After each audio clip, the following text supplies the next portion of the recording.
বিশ্বনবী বলতেন, তোমার পায়ের জুতার ফিতাও যদি ছিঁড়ে যায়, মুচির দোকানে যাওয়ার আগে চাইবা কার কাছে? পায়ের জুতা ছিঁড়ে গেলে ঠিক করার জন্য কার কাছে যাই? কই আল্লাহর কাছে বলে যায়।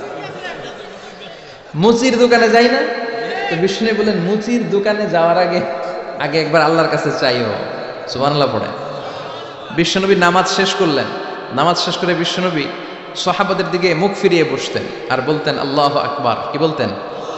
তিনবার পড়তেন আস্তাগফিরুল্লাহ, আস্তাগফিরুল্লাহ, আস্তাগফিরুল্লাহ। তারপর তিনি অনেক আজকার পড়তেন, আজকারুস সাবাহ ওয়াল মাসা।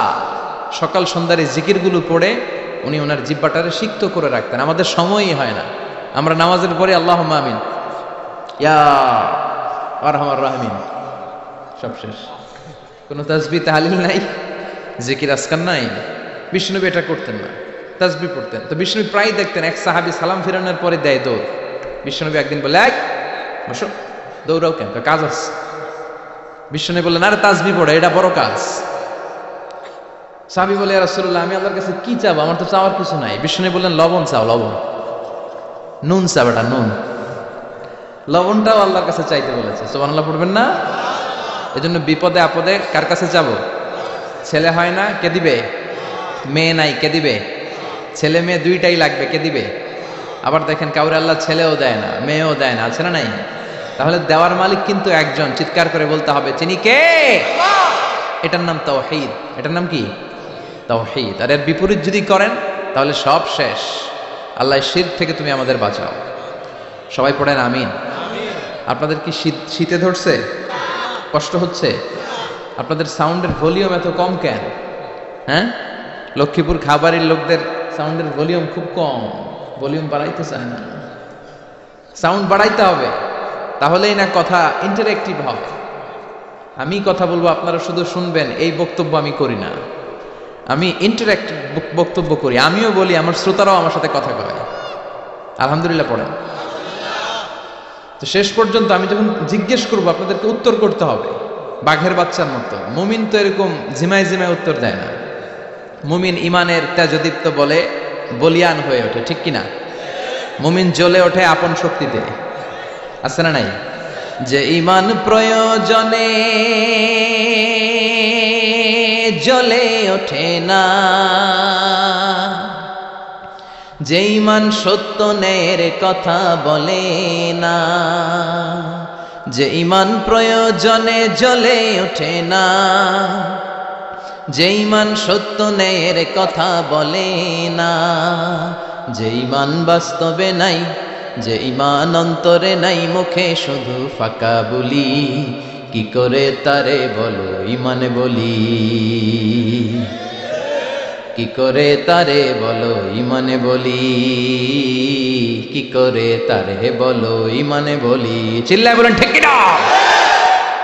যে ইমান ইমানে ভুলে নাস্তিকতার মঞ্চে ওঠে, যে ইমান বাতিল মতের দোসর হয়ে ফায়দা লুটে, আছে না নাই?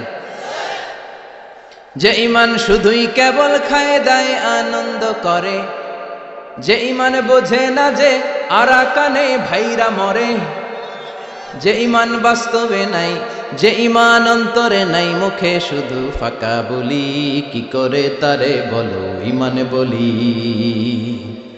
কি করে তারে বলো ইমানে বলি, কি করে তারে বলো ইমানে বলি, ঠিক কিনা? তো ইমানের বলে বলিয়ান হতে হবে, জ্বলে উঠতে হবে আপন শক্তিতে। রবির স্লোগান না? কথাটা ভালো, জ্বলে উঠতে হবে আপন শক্তিতে। তো এই জন্য ইমানদারের আওয়াজ হবে খুব বুলন্দ আওয়াজ। আপনাদের সুবহানাল্লাহ আলহামদুলিল্লাহর আওয়াজে আকাশ বাতাস চন্দ্র ভেদ করে এই আওয়াজ আল্লাহর আরশে যে ধাক্কা লাগতে হবে। চিল্লায় কোন ঠিক কিনা? এই শেষ পর্যন্ত এরকম বাঘের বাচ্চার মতো আওয়াজ করতে হবে। পারা যাবে না? ইনশাআল্লাহ পড়েন, আর জোরে পড়েন ইনশাআল্লাহ। আজকের এই প্রোগ্রামে আসতে পেরে আমরা খুশি না বেজার? কম না বেশি? আমরা সবাই খুশি পরিমাণে বেশি আওয়াজ করে পড়েন আল্লাহু আকবার। আসুন আমরা আল্লাহ তাআলার দরবারে শুকরিয়া জ্ঞাপন করি যে আল্লাহ তাআলা এরকম চমৎকার পরিবেশে আমাদেরকে আসার বসার তৌফিক এনায়েত করলেন। আসুন হৃদয় নিংড়ানো মনের সবটুকুন ভালোবাসাকে উজাড় করে দিয়ে সিংহ শার্দুলের মতো গর্জন করে আকাশ বাতাস প্রকম্পিত করে, মন প্রাণ বুক মুখ একসাথে করে, দেহের সবটুকুন শক্তি গলার এই মাঝ বরাবর এনে আমরা চিৎকার করে পড়ি কালিমাতুশ শুকুর আলহামদুলিল্লাহ। সবাই পড়েন রব্বানা লাকাল হামদ হামদান কাসীরান তাইয়িবান মুবারাকান ফীহি ইয়া রাব্বি লাকাল হামদু কামা ইয়ানবাগি লিজালালি ওয়াজহিকা ওয়া আযীমি সুলতানিকা লাকাল হামদু বিল ঈমান লাকাল হামদু বিল ইসলাম লাকাল হামদু বিল কোরআন। প্রশংসা করলাম কার? আল্লাহর নাম জপতে কেমন লাগে? সবার ভালো লাগে? তাহলে আল্লাহর একটা ডাক দেন, বলেন ইয়া আল্লাহ। আবার ডাকেন, বলেন ইয়া আল্লাহ। আর জোরে ডাক দেন, পড়েন ইয়া আল্লাহ। আল্লাহ তুমি কবুল করো। ডাকলেই তিনি সাড়া দেয়, ডাকলেই, তবে ডাকার মতো ডাকতে হয়, ঠিক কিনা? ডাকার মতো ডাকলে তিনি সাড়া দেয়। সাড়া দেওয়ার জন্য তিনি বসে আছে 24/7, সপ্তাহের 7 দিন, দিনের 24 ঘন্টা, মাসের 30 দিন তিনি বসে আছে যে বান্দারা আমাকে ডাকে না কেন? ডাকলেই তিনি ডাকে সাড়া দেয়। চিল্লা এখন ঠিক কিনা? আল্লাহ তুমি আমাদেরকে বুঝার তৌফিক দান করো। আজকের এই জামায়াত হওয়াটা, এই মাহফিলটাকে তুমি আমাদের নাজাতের ওয়াসিলা বানাও। আজকে যেন আমরা কিছু শিখে যেতে পারি কোরআন থেকে, এবং সেগুলো নিজেদের জীবনে বাস্তবায়ন করার মধ্য দিয়ে আমরা যেন জান্নাতের উপযুক্ত হতে পারি। আওয়াজ করে পড়েন আমিন। লক্ষ্মীপুর দৌলত খা বাড়ি কসবা ব্রাহ্মণবাড়িয়ার উদ্যোগে আজকে তাফসীরুল কোরআনের মাহফিল 8ই জানুয়ারি। সম্মানিত শুধু আমি পবিত্র কালামুল্লাহ মাজিদের একটা সূরা থেকে তেলাওয়াত করেছি আমার খুতবার শুরুতে। সূরাটার নাম সূরাতুল মুমিনুন। কি নাম? ভলিউম আবার কমে গেছে। সূরার নাম আরো জোরে, সূরাতুল মুমিনুন। সবাই বলতে হবে, বলেন তো সূরার নাম কি? সূরাতুল মুমিনুন। ভলিউম ঠিকই আছে, কষ্ট করে বাইর করতে হবে। সূরাতুল মুমিনুন। আমি সবসময় বলি, আমি যখন আলোচনা করি আমি মনে করি ক্লাস। তো ক্লাস যদি হয়, এরা কারা? ছাত্র। তো ছাত্র যদি উত্তর না দেয় ঝামেলা আছে না নাই? উত্তর করতে হবে, তাহলে আলোচনাটা ইন্টারঅ্যাক্টিভ হবে, কিছু আমরা শিখে যেতে পারবো। আমরা আজকে যা শুনবো আমলের নিয়তে শুনবো, ইনশাআল্লাহ পড়েন। যা শুনবো নিয়ে যাওয়ার নিয়তে শুনবো, ইনশাআল্লাহ পড়েন। যা শুনবো আমার আখিরাতটারে সুন্দর করার নিয়তে শুনবো, চিল্লায় পড়েন ইনশাআল্লাহ। আমরা আজকে কথা শুনবো সূরাতুল মুমিনুন থেকে। কোত্থেকে? সবাই বলেন কোন সূরা? আমরা হচ্ছি আল মুমিনুন, মানে বিশ্বাসী। আমরা কি? বিশ্বাসী। মুমিনুন, আমরা যে মুমিন, কোনো সন্দেহ আছে? কথা বলেন, সন্দেহ নাই। তো আমাদের নামে আল্লাহ তাআলা কোরআনে একটা সূরা ডেডিকেট করবেন। আবার মুমিনুনের বিপরীত হচ্ছে কাফিরুন। এই কাফেরদের নামে তো সূরা নাই না কোরআনে? আছে? কি নাম? সূরাতুল কুল ইয়া আইয়ুহাল কাফিরুন। আল্লাহর ব্যালেন্সটা দেখেন, শুধু মুমিনদের নামে সূরা দিলেন না, মুমিনদের নামে তো দিলেনই, আবার কাফিরদের নামেও দিলেন। সুবহানাল্লাহ। আবার মুমিন আর কাফেরের মাঝখানে আরেকটা দল আছে, মুমিনও না কাফেরও না। মুমিনও না কাফেরও না, এদের ভিতরে এক, বাইরে আরেক, এদেরকে চিনা বড় দায়। এরা সব সময় দোদুল্যমান, এরা এদিকেও আছে ওদিকেও আছে। যেই দিকে বৃষ্টি ওই দিকে ছাতা ধরে। এই সরকার ক্ষমতায় আসলে এদেরকে তেল মারে, আবার ওই সরকার আসলে এগারো তেল মারে। এখন অবশ্য এত সুযোগ নেই, এখন আমাদের সরকার একটা। কথা কন। আগে কখনো যাইতো এদিকে, আবার যাইতো এদিকে, এখন সব সময় একদিকে। আছে না নাই? ভালো চলুক, শান্তিতে চলুক, হ্যাঁ, দুর্নীতি না থাক, সন্ত্রাস না থাক, আমরা এটা চাই। আমরা সাধারণ মানুষ এত রাজনীতির প্যাচগোছ বুঝি না। আমরা চাই শান্তি। আমরা চাই কি? আমরা চাই দুবেলা দুমুঠো ভাত, আমাদের সিকিউরিটি, আমাদের নিরাপত্তা, আমাদের ইসলাম। যে দেশে আল্লাহু আকবার ধ্বনির সাথে সূর্য ওঠে, আল্লাহু আকবার ধ্বনির সাথে সূর্য ডুবে, সে দেশে আর কিছু থাকবে না থাক, ইসলাম থাকবেই। আমরা চাই আমার এই ইসলামের বিরুদ্ধে কেউ কথা না বলুক, আমার নবীর সম্মান নিয়ে কেউ ছিনিমিনি না খেলে। আমরা চাই আমার এই কোরআনের ব্যাপারে কথা বলার স্পর্ধা যেন কারো কলিজায় না হয়। জোরে কোন ঠিক কিনা? সাধারণ জনগণ হিসেবে এতটুকু চাওয়া আমাদের থাকতে পারে না? আমাদের নেতা নেত্রীদের কাছে আমরা শুধু এটাই চাই। তো আল্লাহ বললেন গোলাম মুমিনদের নামে সূরা দিলাম সূরাতুল মুমিনুন, আবার কাফিরদের নামে সূরা দিলাম সূরাতুল কাফিরুন। আবার মাঝামাঝি একটা দল আছে, এরা মুমিন না, এরা কাফির না, এরা মুযাবযাবিন, এরা দুই নৌকায় পাড়া দিলে যে অবস্থা হয় তাদের অবস্থা ওই রকম। এরা এদিকেও আছে ওদিকেও আছে, নেহি এদার নেহি ওদার, দরমিয়ান মে সদর বদর আছে না নাই? নেহি এদার নেহি ওদার, দরমিয়ান মে সদর বদর। এদের উপরে ফিটফাট, ভিতরে গেছেন সদরঘাটে? মুখস্থ কয় খালি, দেখেন নাই সদরঘাটে গেছেন? সদরঘাট কি এখনো ফিটফাট হয় নাই? তো এদের অবস্থা হচ্ছে উপরে ফিটফাট, ভিতরে এদিকেও না ওদিকেও না, ভিতরে এক বাইরে আরেক। তার নাম মধু হই হই বিষ হাবাইলা। কয় মধু, কয় কি? আসলে এটা কি? এটা কি মুমিন না মুনাফিক? এই মুনাফিকদের নাম আল্লাহ একটা সূরা দিল। কি নাম সূরার? সূরাতুল মুনাফিকুন। দেখেন কোরআনের ব্যালেন্স কত সুন্দর। আল্লাহ বললেন মুমিনদের নামে সূরা দিলাম, কাফিরদের নামেও সূরা দিলাম, আবার মুমিনও না কাফিরও না, মাঝামাঝি একটা ওই দলের নামেও সূরা দিলাম সূরাতুল মুনাফিকুন। সুবহানাল্লাহ। আমরা মুনাফিক হতে চাই না, চাই? কি হইতে চান? মুমিন যে হইতে চাই এটাও কইতে পারে না, জোর নাই। কি হতে চাই আমরা? মুমিন হতে চাই। ঈমানের পথে অবিচল থেকে আমার মরণ যেন হয়। পড়েন আমিন। তোমারই কাছে মিনতি আমার, তোমারই কাছে মিনতি আমার, মহামহিম দয়াময়। ঈমানের পথে অবিচল থেকে আমার মরণ যেন হয়। পড়েন আমিন। আমরা ঈমানের জীবন চাই, ঈমানের মৃত্যু চাই, আমরা শাহাদাতের তামান্না চাই। আল্লাহ তুমি কবুল করে নাও। বিষ্ণুই বলেন যারা শাহাদাতের তামান্না অন্তরে রাখে না ওরা মুমিন হতে পারে। আর শাহাদাতের তামান্না অন্তরের মধ্যে রেখে লোকটা যদি বিছানায় পড়ে মারা যায়, শহীদদের কাতারে কিয়ামতের দিন তারে দাঁড় করাইয়া দিবে কে? আমাকে শহীদ করে ওই মিছিলে শামিল করে নিও, যে মিছিলের নেতা মীর হামজা, খোবায়েবে খাব্বাব, আল্লাহর কাছে যারা অতি প্রিয়, শামিল করে নিও আমাকে শহীদ করে ওই মিছিলে শামিল করে নিও। পড়েন আমিন। চিল্লায় পড়েন আমিন। মরতে যখন হবেই আমরা শাহাদাতের মৃত্যু চাই। সাইয়েদনা ওমর ফারুক আল্লাহর কাছে দোয়া করতেন, আল্লাহ আল্লাহুম্মা রযুকনা শাহাদাতান ফি সাবিলিক ওয়াল মাউতা ফি হারামি রাসূলিক। ও আল্লাহ আপনি আমার শাহাদাতের মৃত্যু দেন, আমার মৃত্যু পৃথিবীর কোন শহরে না দিয়ে বিশ্বনবীর শহরে মদিনাতে আমার মৃত্যু দেন। ওনার দোয়া কবুল করে নিয়েছে কে? উনি অ্যাসাসিনেটেড হয়েছেন, আত্মাইর আঘাতে উনি নিহত হয়েছেন। আর ওনার কবরটা আছে বিশ্বনবী, তার পাশে আবু বকর, তার পাশে ওমর ফারুক শুয়ে আছে। সুবহানাল্লাহ পড়েন।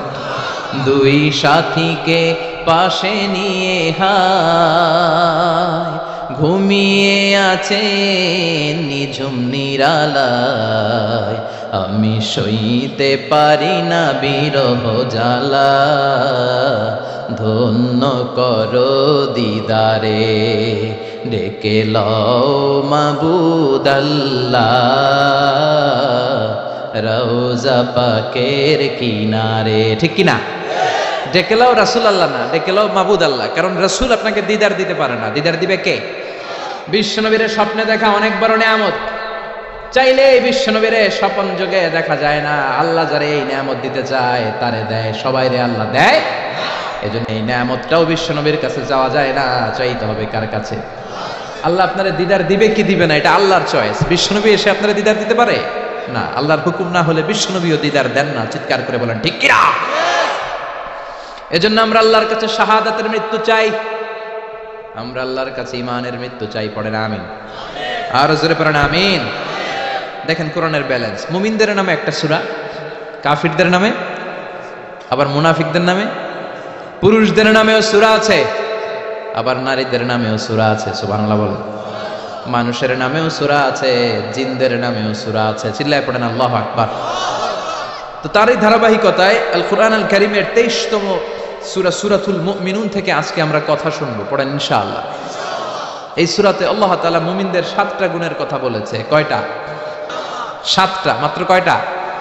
এই 7টা গুণ যদি কোনো মুমিন ধারণ করতে পারে নিজের মধ্যে, বাবা মারা গেলে ছেলে যেমনি বাবার সম্পত্তির ওয়ারিস হয়ে যায়, ওই ব্যক্তিগুলো জান্নাতের ওয়ারিস হয়ে যাবে।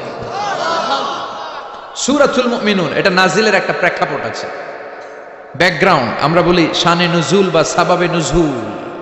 কখন নাজিল হলো? এটা মাক্কি যুগের মাঝামাঝি সময়ে নাজিল হয়েছে।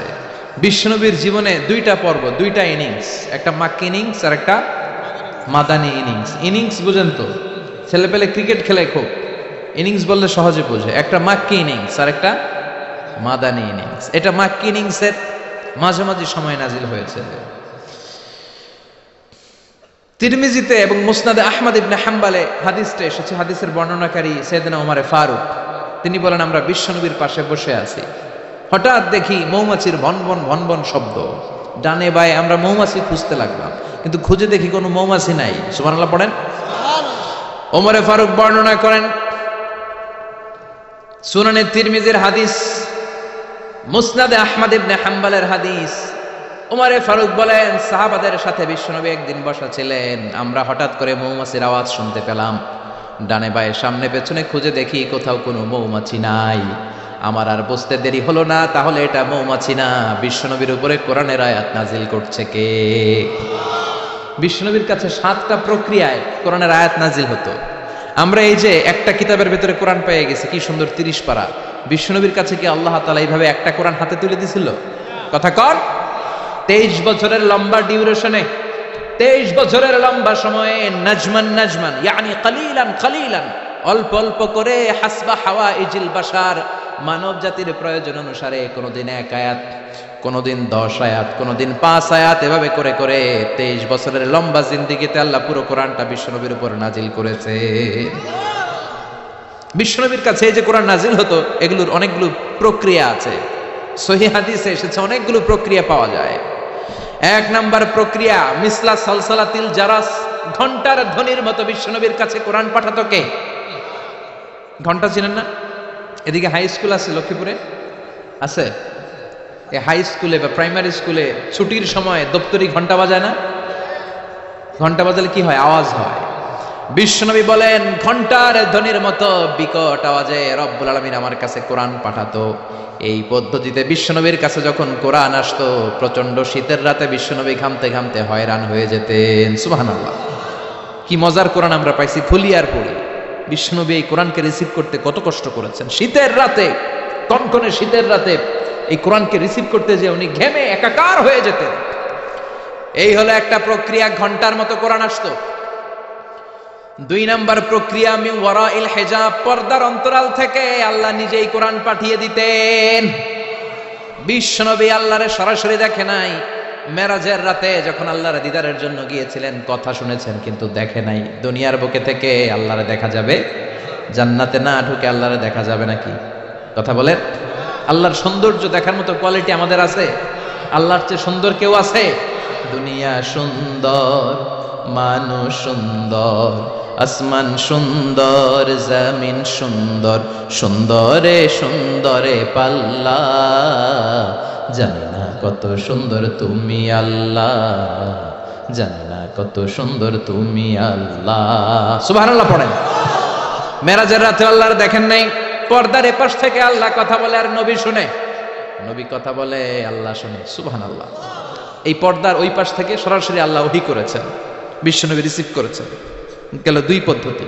3 নাম্বার, ফিল মানাম, স্বপ্নে বিশ্বনবীর কাছে ওহী পাঠিয়ে দেয়া হয়েছে। কিন্তু কোরআনের কোন আয়াত এই স্বপ্নের পদ্ধতিতে আসে নাই, সব জাগ্রত অবস্থায় এসেছে। সুবহানাল্লাহ পড়েন। এরপরে সাইয়েদনা জিব্রাইল মাঝে মাঝে নিজের সূরতে ওহী নিয়ে আসতেন। 2 বার বিশ্বনবী সাইয়েদনা জিব্রাইলকে নিজের সূরতে দেখেছিলেন। 1 দেখেছিলেন হেরা গুহায়, 2 দেখেছিলেন সিদরাতুল মুনতাহায়। সাইয়েদনা জিব্রাইলের সূরাতে যখন সাইয়েদনা জিব্রাইল কোরআন নিয়ে আসতেন তখনও বিশ্বনবী ভয় পেয়ে যেত। আল্লাহু আকবার। এরপরে আরেকটা পদ্ধতি হচ্ছে বিসূরাতিন নাস ইয়াতামাসসালু লাহু আল মালাকু রাজুলান। সাইয়েদনা জিব্রাইল ওনার নিজের সূরাতে আসতো না, মানুষের সূরাতে আসতো। বিশ্বনবী বলতেন এইভাবে কোরআন আসলে আমার রিসিভ করতে খুব আরাম লাগতো, কারণ মানুষ দেখা যাইতেছে, মানুষ কয় আর মানুষ শোনে, রিসিভ করতে বড় মজা। চিল্লায় এখন সুবহানাল্লাহ। এরপরে আরেকটা পদ্ধতি হচ্ছে মিসলা দাওয়িয়া সাউতিন নাহাল, মৌমাছির গুনগুন শব্দের মতো চারদিকে ভনভন ভনভন গুনগুন গুনগুন শব্দ শোনা যায়, আসলে গুনগুন না, কোরআন নাজিল করে কে? সাইয়েদনা ওমর ফারুক বললেন, হঠাৎ আমরা ভনভন শব্দ দেখতে পেলাম, তাকিয়ে দেখি কোনো মৌমাছি নাই। হঠাৎ দেখলাম বিশ্বনবী আমাদের দিক থেকে চেহারাটা ঘুরিয়ে কাবার দিকে করলেন। হঠাৎ কিছুক্ষণ বিশ্বনবী একা একা মনোযোগী হয়ে কি যেন নিলেন, তারপরে আবার আমাদের দিকে মুচকি হেসে বললেন, ও সাহাবীরা শোনো, এইমাত্র কোরআনের 10টা আয়াত আল্লাহ আমার উপর নাজিল করেছে। আরে 10টা আয়াতের মধ্যে রব্বুল আলামিন মুমিনদের 7টা গুণাবলীর বর্ণনা দিয়েছে। কোন মুমিন যদি এই 7টা গুণ নিজের মধ্যে ধারণ করতে পারে, রব্বুল আলামিন ওই ব্যক্তিকে জান্নাতের মালিক বানায়া দিবে। আল্লাহু আকবার। কত নেয়ামত, কত অপরচুনিটি, কত প্রিভিলেজ আল্লাহ আমাদেরকে দিয়েছেন নিজেদেরকে সম্মানিত করার। এরপরও আমরা কোরআন মানতে চাই না। 7টা গুণ শুনবো আজকে মুমিনের। কয়টা? চিল্লায় বলেন সবাই, কয়টা গুণ শুনবো? 7টা গুণ। বিশ্বনবীর ইন্তেকালের পরে সাহাবারা মা আয়েশার কাছে যেয়ে বলে, ও আম্মা, আমাদের নবী কেমন ছিল বলেন? মা আয়েশা বলতেন, কানা খুলুকুহু ওয়াল কোরআন। বিশ্বনবীর চরিত্র ছিল কোরআনের চরিত্র। কিসের চরিত্র? পুরো 30 পারা কোরআনে থিওরিটিক্যালি যা বলে দেয়া আছে, বিশ্বনবীর জীবনীতে প্র্যাকটিক্যালি সেগুলো করে দেখানো আছে। সুবহানাল্লাহ। সাহাবারা বললেন, ও মা, এত সংক্ষেপে কেন বলেন? একটু বিস্তারিত বলেন, আমার নবীর চরিত্র কেমন ছিল? মা আয়েশা বললেন, ও সাহাবারা, তোমরা কি কোরআনের 23তম সূরা সূরাতুল মুমিনুনের প্রথম 10টা আয়াত তেলাওয়াত করো নাই? এই প্রথম 10টা আয়াতের ভিতরে যেই গুণের কথা আছে, সবগুলো গুণ দিয়ে তোমাদের নবীর জীবন সাজানো ছিল। আমরাও চাই আমাদের জীবনটাও এই গুণাবলী দিয়ে আমরা সাজাবো। রাজি আছেন তো? আপনাদের মনোযোগ আছে? আপনারা সিরিয়াসলি কথাগুলো শোনার জন্য বসেছেন তো? তাকবীর দেন, লিল্লাহি তাকবীর। আল্লাহ বললেন, قد أفلح المؤمنون الذين هم في صلاتهم خاشعون। قد أفلح المؤمنون দিয়ে আল্লাহ শুরু করেছেন। قد أفلح المؤمنون, successful indeed are the believers। সফল কাম হলো তারা ঈমান এনেছে যারা। কার কথা? সফল কারা? who are the successful in life? যদি আপনারা কেউ প্রশ্ন করে সফল কারা, যদি আমাদেরকে জিজ্ঞেস করা হয় কারা সফল, সফলতার মানদণ্ড কি? এ পৃথিবীর বুকে সফল হওয়ার অনেক মানদণ্ড হতে পারে, পারে না? In terms of wealth and money, অর্থের মানদণ্ডে কারা সফল যদি জিজ্ঞেস করা হয়, কার নাম বলবেন? হ্যাঁ, বিল গেটস, তাই না? মাইক্রোসফট কোম্পানির মালিক। কত টাকার যে সে মালিক সে নিজেও জানে না। আর আর কে আছে এরকম সফল? ওয়ারেন বাফেট, অনেক বড় ধনী। আর কে আছে? স্টিভ জবস, অ্যাপল কোম্পানির মালিক, তাই না? প্রিন্স ওয়ালিদ বিন জালাল, একটা প্লেন আছে, নিজের জেট প্লেন, যে প্লেনটার 70% স্বর্ণ দিয়ে বানানো প্লেন, এটার 70% মেড অফ গোল্ড। তাহলে অর্থের মানদণ্ডে যদি বলি সফল কারা, এদের নাম আসবে। ইনি সফল, ইনি সফল, ইনি সফল, ঠিক কিনা? এবার যদি বলি ইন টার্মস অফ পাওয়ার, ক্ষমতার মানদণ্ডে পৃথিবীতে সবচেয়ে সফল কে? Donald Trump, president of United States of America. কি কয় নিজেই জানেন, আছে না নাই? আধা পাগল। সাইকিয়াট্রিস্টরা বলে ওর মাথার মধ্যে ঝামেলা আছে। কি কয় নিজেই বোঝে না, অবাক করা আচরণ করে, ছোট বাচ্চার মতো কথা বলে। তারা বলে গায়ে গতরে ডোনাল্ড ট্রাম্প বড় হয়েছে, কিন্তু মেন্টালিটি বড় হয় নাই, ছোট বাচ্চা। শরীরে বড় হয়েছে কিন্তু তার মানসিক অবস্থা ছোট বাচ্চার মতো। বাচ্চাগুলোকে ঘুষাঘুষি করে রাস্তায়। আমেরিকার প্রেসিডেন্ট, ক্ষমতার মানদণ্ডে সবচেয়ে বড় ক্ষমতাশীল। Vladimir Putin, president of Russia. এরপরে নরেন্দ্র মোদী, চীনের, ওটার নাম কি? চীনের আগে ছিল হু জিনতাও। কি নাম? তোর নাম হচ্ছে হু জিনতাও। এখন আরেকটা কি যেন জি জিং এরকম একজন আসছে, হ্যাঁ জি জিং, ক্ষমতার মানদণ্ডে অনেক ক্ষমতাশীল। অ্যাঞ্জেলা মার্কেল আছে, এটা এরা হচ্ছে ক্ষমতার মানদণ্ডে সফল। তাহলে অর্থের মানদণ্ডে একদল সফল, ক্ষমতার মানদণ্ডে আরেক দল সফল। এবার যদি বলি in terms of name and fame, ক্ষমতা নয়, অর্থ নয়, জনপ্রিয়তা বললেই চিনে। মেসি আছে না নাই? ওই সব চিনে, মুখস্থ। নাম কি? মাসিনা বেটা, মেসি। নেইমার আপনিও জানেন, সর্বনাশ, কিয়ামতের আলামত, হুজুরও জানে। কি নাম? নেইমার। আর কি আছে এরকম? রোনাল্ডো। আর কি আছে? এক নামে চিনে, গোটা বিশ্ব চিনে। বাংলাদেশের জনপ্রিয়তার বিচারে যদি বলি, এক নামে শেখ হাসিনা, সবাই চিনে। হ্যাঁ, খালেদা জিয়া এক নামে চিনে, মাশরাফি বিন মুর্তজা এক নামে চিনে। এখন আর একটা আছে হিরো আলম, আছে না নাই? In terms of name and fame. Allama Delwar Hossain Sayeedi এক নামে 17 কোটি বাংলাদেশের মানুষ চিনে। চিল্লায় বলো ঠিক কিনা? এটা হচ্ছে in terms of name and fame, খ্যাতি, যশ, জনপ্রিয়তা। তার মানে দুনিয়ার বুকে অর্থের মানদণ্ডে কিছু লোক সফল, আবার ক্ষমতার মানদণ্ডে কিছু লোক দুনিয়ার বুকে সফল, আবার জনপ্রিয়তার মানদণ্ডে কিছু নাম বললেই সবাই চিনে। অমিতাভ বচ্চন, শাহরুখ খান, আমির খান, সালমান খান, খয়ার খান, আছে না নাই? তো অর্থের মানদণ্ডে কেউ সেরা সফল, ক্ষমতার মানদণ্ডে কেউ সফল, জনপ্রিয়তার মানদণ্ডে সফল। আল্লাহ বলে আমার কাছে এগুলো মানদণ্ড না। আল্লাহ বলে ক্ষমতা আমার কাছে মানদণ্ড না সফল হওয়ার, অর্থ আমার কাছে সফলতার মানদণ্ড না, জনপ্রিয়তাও আমার কাছে সফলতার মানদণ্ড না। আমার কাছে সফলতার মানদণ্ড হলো ঈমান। আল্লাহর কাছে সফলতার মানদণ্ড কি? দুনিয়াতে আপনার টাকা আছে, ক্ষমতা আছে, আপনি বের হলে সামনে গাড়ি, পেছনে গাড়ি, সামনে পুলিশ, পেছনে পুলিশ, সামনে বডিগার্ড, পেছনে বডিগার্ড, কিন্তু আল্লাহর কাছে এই ক্ষমতার 4 আনা দাম নাও থাকতে পারে। চিল্লা এখন ঠিক কিনা? আল্লাহ বলেন ক্ষমতা আমার কাছে সফলতার মানদণ্ড না, অর্থ আমার কাছে সফলতার মানদণ্ড না, জনপ্রিয়তা আমার কাছে সফলতার মানদণ্ড না। আমি আল্লাহর কাছে সফলতার মানদণ্ড হলো ঈমান। আল্লাহর কাছে সফলতার মানদণ্ড কি? ঈমান যদি না থাকে তার কোনো দাম in the day of judgement আল্লাহর কাছে আছে? চিল্লায় বলেন আছে। সেজন্য আল্লাহ বললেন ক্বাদ আফলাহাল মুমিনুনাল্লাযীনা হুম ফি সালাতিহিম খাশিউন। এই দুনিয়া এবং আখিরাতে সফল হয়েছে তারা, আল্লাহর উপর ঈমান এনেছে যারা। ঠিক কিনা? সফল হয়েছে কারা? ঈমান এনেছে যারা। চিল্লায় উত্তর দেন, সফল হয়েছে কারা? নাকি যাদের টাকা বেশি এরা সফল, ক্ষমতা বেশি এরা সফল, এক নামে সারা বিশ্ব চিনে, সেলিব্রিটি, এরা সফল? সফল হচ্ছে ঈমানদার। আমরা সেই ঈমানদার গোষ্ঠীর মানুষ, আমরা সেই ঈমানের পথের সৈনিক। চিল্লায় বলেন ঠিক কিনা?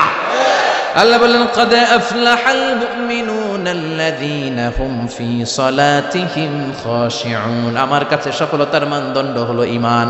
আমার কাছে সফল হলো তারা, ঈমান এনেছে যারা। কিন্তু ঈমানটা আধা আধা মানলে হবে না, পুরাপুরি ঈমান থাকতে হবে। ঠিক কিনা?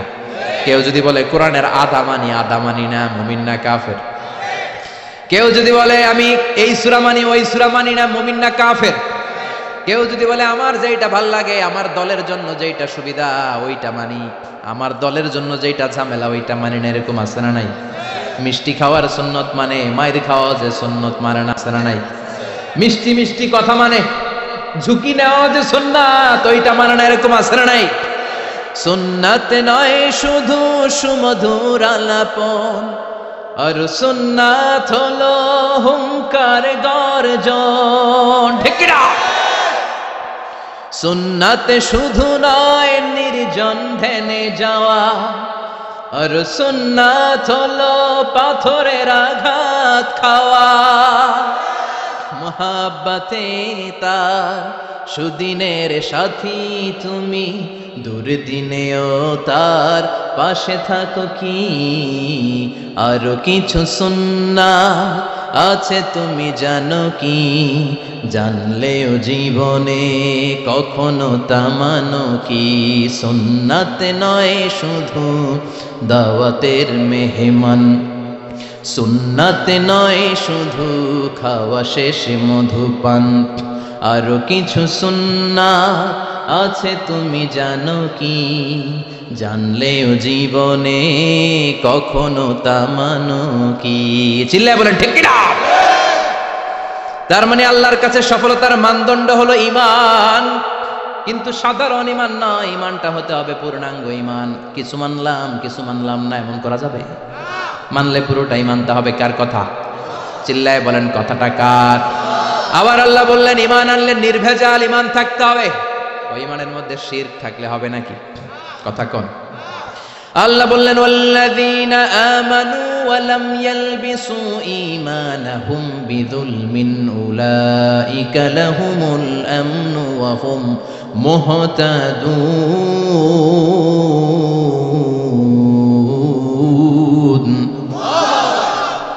ঈমান আনার পরে ঈমানের সাথে যদি শিরকে তোমরা না মিলাও, তখন তোমাদের ঈমানটা নির্ভেজাল ঈমান হবে। তখন দুনিয়ার জীবনে তোমাদেরকে নিরাপত্তা দিবে কে? আবার হেদায়েত দিয়ে তোমাদেরকে ধন্য করবে কে? তার মানে ঈমান হতে হবে নির্ভেজাল, ঈমানের মধ্যে শিরক থাকলে হবে। কথা কন? আল্লাহ সব মাফ করে, শিরক মাফ করে? করে না। আপনি কিয়ামতের দিন পাহাড় পরিমাণ গুনাহ নিয়ে আল্লাহর সামনে হাজির হয়েছেন, কিন্তু এই গুনার মধ্যে শিরকের গুনাহ নাই। আল্লাহ বললেন তাহলে আমি পাহাড় পরিমাণ দয়া নিয়ে তোর কাছে হাজির হয়ে যাব। আবার আমরা যখন নামাজে দাঁড়াই, আল্লাহ বললেন ওযু করলি ভালো কথা, মসজিদে ঢুকলি ভালো কথা, নামাজের কাতারেও দাঁড়ালি ভালো কথা, কিন্তু আগে বল শিরকের সাথে সম্পর্ক আছে নাকি?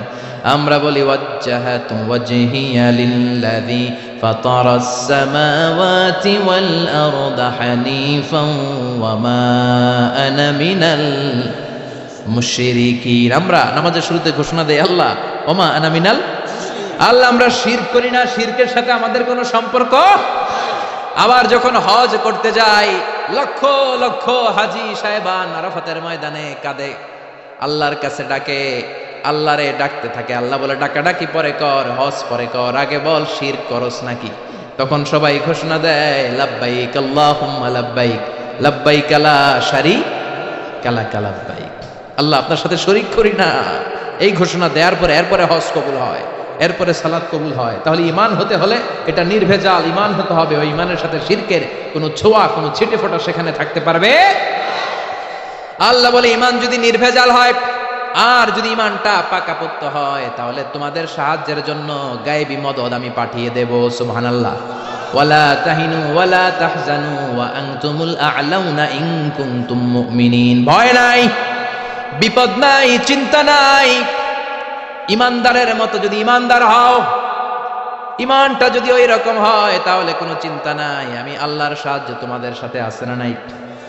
নবীদের ঈমান ছিল সেই রকম ঈমান, ঈমানের মতো ঈমান, ঠিক কি না? নবী মুসার মতো ঈমান হলে রাস্তা হবে সাগর জলে। নবী ইউসুফের মতো ঈমান হলে একে একে দরজা খোলে। নবী ইব্রাহিমের মতো ঈমান যদি আজও থাকে বিদ্যমান, অগ্নিকুণ্ডে দেখতে পাবে খুবসুরত এক ফুলবাগান। সুবহানাল্লাহ পড়েন। এজন্য ঈমানের মতো ঈমান হলে সাহায্য পাঠাবে কে? আল্লাহ বললেন ওয়ালা তাহিনু ওয়ালা তাহজানু ওয়া আনতুমুল আ'লাউনা ইন কুনতুম মুমিনিন। ভয় পেও না, চিন্তা করো না, আল্লাহর সাহায্য আছে না নাই? বিপদ যত বেশি আসে, পরীক্ষা যত বেশি আসে, বিজয়ের পতাকা পতপত করে উড়ার সময়টা কাছে আসতে থাকে, ঠিক কি না?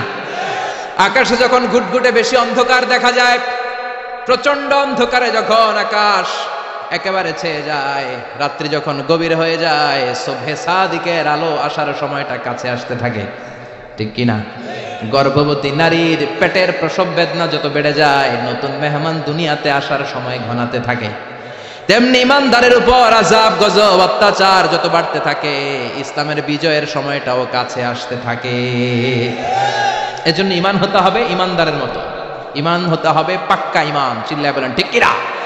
সে আল্লাহ বললেন قد أفلح المؤمنون الذين هم في صلاتهم خاشعون. Successful indeed দ্য বিলিভার্স, সফল হলো তারা ঈমান এনেছে যারা। কার কথা? চিল্লায় বলেন। জিমায় পড়ছেন? কষ্ট হচ্ছে? সফল হলো তারা ঈমান এনেছে যারা। তবে শুধু ঈমানদার বলে হাত তুললেই হবে না, 7টা গুণ সেই ঈমানদারের ভেতরে থাকার দরকার আছে না নাই? 1 নাম্বার গুণ আমরা শুরু করছি, কানগুলো খরগোশের মতো খাড়া করে শুনুন। শুনতেছেন? আল্লাহ বললেন আল্লাযীনা হুম ফি সালাতিহিম খাশিউন, ঈমানদারেরা যখন নামাজের মুসল্লায় দাঁড়ায় দিন দুনিয়ার হুঁশ তাদের থাকে না, তাদের অন্তরটা চলে যায় আল্লাহর আরশের দিকে, ঠিক কি না? বিশ্বনবী বলতেন আনতা আবুদাল্লাহা কাআন্নাকা তারাহু, এমন ভাবে নামাজ পড়ো যেন তুমি আল্লাহরে দেখছো। ফাইন লাম তাকুন তারাহু ফাইন্নাহু ইয়ারাক, এটা যদি মনে করতে কষ্ট হয় অন্তত এটা ভাবো যে আল্লাহ তোমায় দেখছে, ঠিক কি না? নামাজে যখন দাঁড়াবেন ভাববেন আমি আল্লাহরে দেখতেছি। এটা ভাবা অনেক কঠিন, এটা জানা তো না, লোকেরা পারে না। যদি না পারেন তাহলে অন্তত এটা ভাবেন যে আল্লাহ আপনারা দেখতেছে, আল্লাহ ইজ ওয়াচিং মি, আল্লাহ আমাকে দেখছে। তো আমি আল্লাহরে দেখতেছি আর আল্লাহ আমারে দেখতেছে। সুফিরা এটারে 2টা ক্লাস করছে, একটা নাম দিছে মুশাহাদা আর একটা নাম দিছে মুরাকাবা।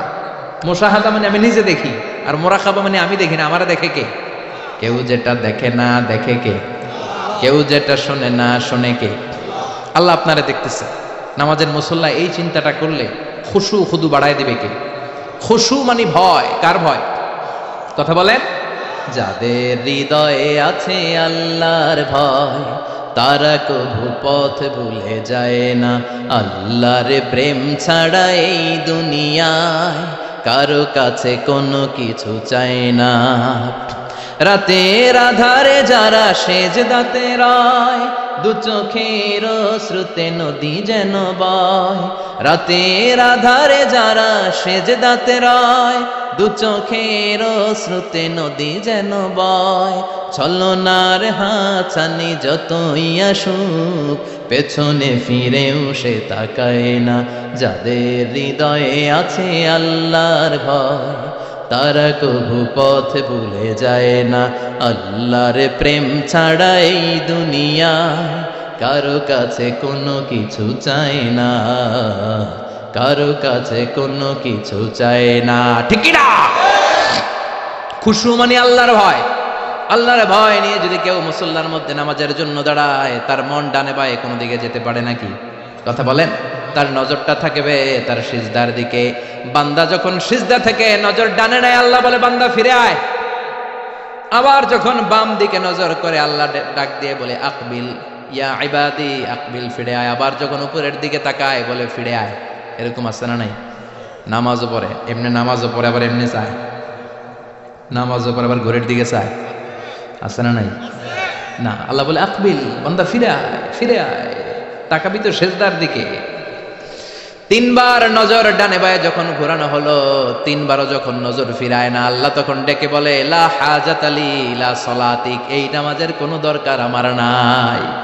যে আল্লাহর জন্য ওযু করলেন, সময় দিলেন, এতক্ষণ ধরে নামাজ পড়লেন, ওই আল্লাহই যদি বলে তোর নামাজের দরকার নাই তো কারে দিলেন নামাজ?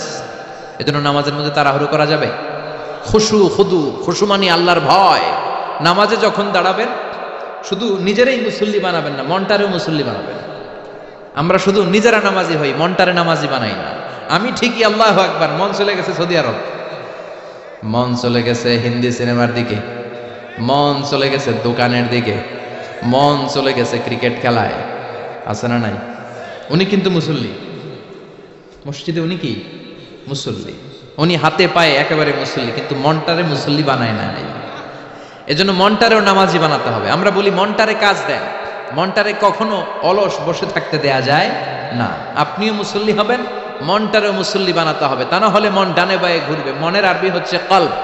কলব মানে যেটা নাড়াচাড়া করে। এটা এখন এদিকে, পরে ঢাকায়, এরপরে সৌদি আরব, এরপরে আমেরিকা। এটার পাসপোর্টও লাগে না, ভিসাও লাগে না, এটা খালি দৌড়ায়, ঠিক কিনা? এজন্য মনটারে নামাজি বানানোর দরকার আছে না নাই? এজন্য আল্লাহ বললেন ক্বাদ আফলাহাল মুমিনুনাল্লাযীনা হুম ফি সালাতিহিম খাশিউন। মুমিন বান্দাদের প্রথম গুণাবলী হলো মুমিন বান্দারা যখন নামাজে পড়ে মনটারে নিয়ে নামাজ পড়ে, নিজেও নামাজি মনটাও নামাজি, ঠিক কি না?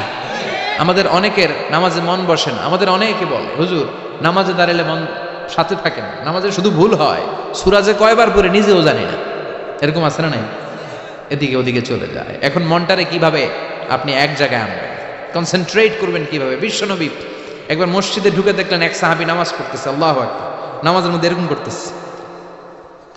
এরকম করে না অনেকে? নামাজের পরে দাড়িও টানে, দাড়িও চুলকে, আছে না নাই? নামাজ পরে জামাও সোজা করে, নামাজ পরে দাড়িও টানে। বিশ্বনবী বললেন লাউ খাশাআত কলবুহু লা খাশাআত জাওয়ারিহুহু, এর অন্তরে যদি আল্লাহর ভয় থাকতো তাহলে এর অঙ্গ প্রত্যঙ্গের মধ্যেও এই ভয়ের ইম্প্যাক্ট পড়তো। এই সাহাবীর অন্তরে আল্লাহর ভয় নাই, খুশু নাই, এজন্য হাতে পায়ের মধ্যেও খুশু নাই, হাত একবার এদিকে নড়ে আরেকবার ওদিকে নড়ে। আমাদের এরকম সমস্যা আছে না নাই? বিশ্বনবী বললেন তোমাদের যদি খুশু খুদু নামাজের মধ্যে বাড়াতে মনে চায়, নামাজের মুসল্লায় দাঁড়িয়ে হৃদয়টারে যদি আল্লাহর আরশে পাঠিয়ে দিতে মনে চায়, তাহলে নামাজের মুসল্লায় যখন দাঁড়াবা মনে করবা এটাই হতে পারে জীবনের শেষ নামাজ। 5টা টিপস দিব আপনাদের মনোযোগ বাড়ানোর জন্য। 5টা। কয়টা? নামাজে মনোযোগায়ন কিভাবে করবেন 5টা টিপস খেয়াল করে রাখেন, কিভাবে নামাজের মনোযোগ বৃদ্ধি করবেন। টিপস নাম্বার 1, সল্লু সলাতান মুআদ্দিয়া, বিদায় নামাজ পড়বেন। মনে করবেন হতে পারে আজকের এই নামাজটাই আমার জীবনের শেষ নামাজ। এখন বাজে 10:30, আপনাকে বলা হলো আজ রাত 1টার দিকে আপনার জীবনের হায়াত ফুরিয়ে যাবে, চলে যাওয়া লাগবে না আমাদের? থাকতে পারবো আমরা? চলে যাওয়া লাগবে। রাত 1টায় মালাকুল মউত চলে এসে রূহ কবজ করে নিয়ে যাবে। আর 1.5 ঘন্টা আপনার হাতে সময়। এই 1.5 ঘন্টায় আপনি নামাজ রোজা যা পারেন করে নেন, আপনার হুঁশ থাকবে? কথা কন। 1.5 ঘন্টা পরে আপনার মরণ। আপনি তাড়াতাড়ি করে অজু করে আসবেন, যা নামাজে দাঁড়াবেন, মনে মনে ভাববেন আজকে জনমের মতো মাফসা আল্লাহর কাছে, আকাম কুকাম যা করছি সব কাইন্দা একেবারে মাফ করায় ফেলাম আল্লাহর কাছে, ঠিক কিনা? সেদিন আপনি অজু করবেন চমৎকার ভাবে পাঞ্জাবিটা পরে, আতর মেখে, টুপিটা পরে মুসল্লার মধ্যে দাঁড়িয়ে আল্লাহু আকবার বলে নামাজ শুরু করবেন। ওই দিনের নামাজে আপনার কোনো তাড়াহুড়ো নাই। আছে? আজীবন তাড়াহুড়ো করছেন, কিন্তু ওই দিন আপনার তাড়াহুড়ো নাই। ওই দিনের রুকুটা আপনার জীবনের শ্রেষ্ঠতম রুকু হয়ে যাবে। ওই দিনের সেজদাটা আপনার জীবনের শ্রেষ্ঠতম সেজদা হয়ে যাবে। ওই দিন আপনি সেজদায় পড়ে চোখের পানি দিয়ে জায়নামাজ ভিজিয়ে দিবেন না? কথা বলেন, দিবেন না? এর কারণ আপনি জেনে গেছেন এটাই আপনার জীবনের শেষ নামাজ, ঠিক কিনা? তো এই যে প্রত্যেক নামাজের সময় মসজিদে যে আল্লাহু আকবার বলে যে দাঁড়াই, এই নামাজের পরে আবার কোনো নামাজের চান্স আমি জীবনে পাবো কিনা কোনো গ্যারান্টি আছে? চিল্লায় বলতে হবে, গ্যারান্টি আছে? আরো 30 মিনিট আমরা সবাই বেঁচে থাকবো, গ্যারান্টি? আরো 10 মিনিট বাঁচবো, গ্যারান্টি? শ্বাস যেটা ভিতরে নিলাম ফেলতে পারবো, কোনো গ্যারান্টি আছে? তাহলে প্রতিটা নামাজের সময় আমরা এই কথাটা ভাবি না কেন, যে হতে পারে এই নামাজটাই আমার জীবনের শেষ নামাজ, হতে পারে আজকের এই সেজদাটা আমার জীবনের শেষ সেজদা। চিল্লায় বলেন ঠিক কিনা? বিশ্বনবী শিখায় দিলেন মনোযোগায়নের প্রথম পদ্ধতি। নামাজে মনোযোগ থাকে না, মনোযোগ যদি বাড়াতে চাও ভাবো এটাই হতে পারে জীবনের শেষ নামাজ। সল্লু সালাতান মুআদ্দিয়া, পারফর্ম দ্য সালাহ as if this is your last and final prayer. এমন ভাবে নামাজ পড়ো মনে করো এটাই হতে পারে জীবনের শেষ নামাজ। আজকে থেকে প্রত্যেকবার আল্লাহু আকবার বলার সময় এটা ভাবতে পারবো না আমরা, যে হতে পারে এই নামাজটা আমার শেষ নামাজ। এই চিন্তাটা মাথার মধ্যে রাখার দরকার আছে না নাই? সাইয়েদনা আলী রাদিয়াল্লাহু তাআলা আনহু, উনি যখন নামাজে দাঁড়াতেন দিন দুনিয়ার হুঁশ থাকতো না। উনার পায়ের মধ্যে জিহাদের ময়দানে তীর ঢুকেছে, তীর বের করতে গেলেই চিৎকার মারে, কাউরে তীর ধরতে দেয় না। বিশ্বনবী বললেন বেলাল আকিমিস সালাহ, নামাজের একামত দাও। নামাজ শুরু করার আগে এক সাহাবীরে বললেন নামাজের মাঝখান দিয়ে যে তুমি আলীর পা থেকে টেনে তীর বের করবে, কারণ আমি জানি আমার মেয়ের জামাই আলী যখন নামাজের যায় নামাজে দাঁড়ায় দিন দুনিয়ার কোনো হুঁশ আলীর আর থাকে না। একামত আল্লাহু আকবার, আল্লাহু আকবার। বিশ্বনবী নামাজ শুরু করলেন, রুকু দিলেন, সিজদা দিলেন। দ্বিতীয় রাকাতের জন্য যখন দাঁড়ালেন, বিশ্বনবীর কথা মতো এই সাহাবী যে কাতারের মাঝখানে সাইয়েদনা আলীর পা থেকে গায়ে যত জোর ছিল টান মেরে তীর বের করেছে, ফিনকে দিয়ে রক্ত বের হয়েছে। সাইয়েদনা আলী মুহূর্তের জন্য টের পায় নাই। নামাজ শেষ, সালাম ফিরালেন, তাকিয়ে দেখে পায়ে তীর নাই, চারদিকে শুধু রক্তের বন্যা। বিশ্বনবী বললেন ও আলী চিন্তা করো না, আমার কথা মতো এক সাহাবী তোমার পা থেকে তীর বের করেছে। আমি জানি যখন তুমি নামাজের মুসল্লায় দাঁড়িয়ে যাও তোমার মনটা দুনিয়ায় থাকে না, তোমার মনটা আল্লাহর আরশের দিকে চলে যায়। তোমার নামাজের মধ্যে খুশু খুদু এত বেড়ে যায়, আখিরাতের কথা এত তোমার স্মরণ হয়ে যায়, নামাজের মধ্যে তোমার পায়ের তীর টেনে বের করেছে, 1 সেকেন্ডের জন্যও তুমি টের পাও নাই রে আলী। সুবহানাল্লাহ। উনি মনে করতেন এটাই জীবনের শেষ নামাজ। সাহাবারা যখন মরুভূমিতে নামাজ পড়তে দাঁড়াতেন, আকাশের পাখিগুলো এসে সাহাবাদের মাথার মধ্যে বসে যেত। মরুভূমির পাখিগুলো মনে করতে এগুলো খেজুর গাছ। কি মনে করে বসতো? কথা বলে না, জোরে কন। আছে, এলাকা আছে খেজুরের রস হয়? হ্যাঁ, হইছে? খাইছেন? পাখিগুলো মনে করতে এগুলো খেজুর গাছ, কারণ সাহাবারা নড়ে না, চড়ে না, ডানে বায়ে তাকায় না। খেজুর গাছ যেদিন ঠায় দাঁড়িয়ে থাকে, সাহাবারা ঠায় দাঁড়িয়ে থেকে নামাজ পড়তেন। চিল্লায় এখন আল্লাহু আকবার। তাহলে মনোযোগ বৃদ্ধির 1 নাম্বার পদ্ধতি, মুসল্লায় যখন দাঁড়াবো ভাববো এটাই আমার জীবনের শেষ নামাজ, এরপরে হয়তো নামাজের সুযোগ নাও পেতে পারি, ঠিক কিনা? 2 নাম্বার পদ্ধতি হলো নামাজের মধ্যে আহকাম এবং আরকান গুলো ধীরস্থির ভাবে আদায় করতে হবে। তাড়াহুড়ো নামাজের মধ্যে করা যাবে না। আমাদের হানাফি মাযহাবে তা'দিলুল আরকান এটা ওয়াজিব। রুকুনগুলো আদায় করার সময় ধীরস্থির ভাবে আদায় করা, এটা হানাফি মাযহাবে কি ওয়াজিব। চিল্লায় বলেন, এটা কি ওয়াজিব? তরক করলে কি করতে হয়? হ্যাঁ, সহু সেজদা দিতে হয়। কিন্তু অন্যান্য মাযহাবে এটা ফরজ, এটা বাদ দিলে আপনার নামাজই হবে না, তাড়াহুড়ো করলে নামাজই হবে না। বিশ্বনবী দেখলেন মসজিদে নববীতে এক সাহাবী নামাজ পড়ে, নামাজ শেষে নবীর কাছে আসলে বিশ্বনবী বললেন সল্লি ফাইন্নাকা লাম তুসল্লি, নামাজ পড়ো কারণ তোমার নামাজ হয় নাই। সাহাবী আবার পড়লেন, আবার আসলেন, বিশ্বনবী বললেন সল্লি ফাইন্নাকা লাম তুসল্লি, নামাজ পড়ো তোমার নামাজ হয় নাই। সাহাবী আবার নামাজ পড়ে আবার নবীর কাছে আসলেন, বিশ্বনবী বললেন সল্লি ফাইন্নাকা লাম তুসল্লি, নামাজ পড়ো নামাজ হয় নাই। এবার সাহাবী এসে বলে, ও নবী 3 বার পড়লাম, নামাজ আমার হয় না, এর চেয়ে ভালো নামাজ আমি পড়তে জানি না। বিশ্বনবী বললেন তাহলে আসো আমি শিখায় দেই, যখন নামাজে দাঁড়াবা ধীরস্থির ভাবে দাঁড়াবা, রুকুতে যখন যাবা পিঠটারে টান টান করে সোজা করে দিবা। বিশ্বনবী যখন রুকু দিতেন বিশ্বনবীর পিঠটা একেবারে স্ট্রেট ফরওয়ার্ড।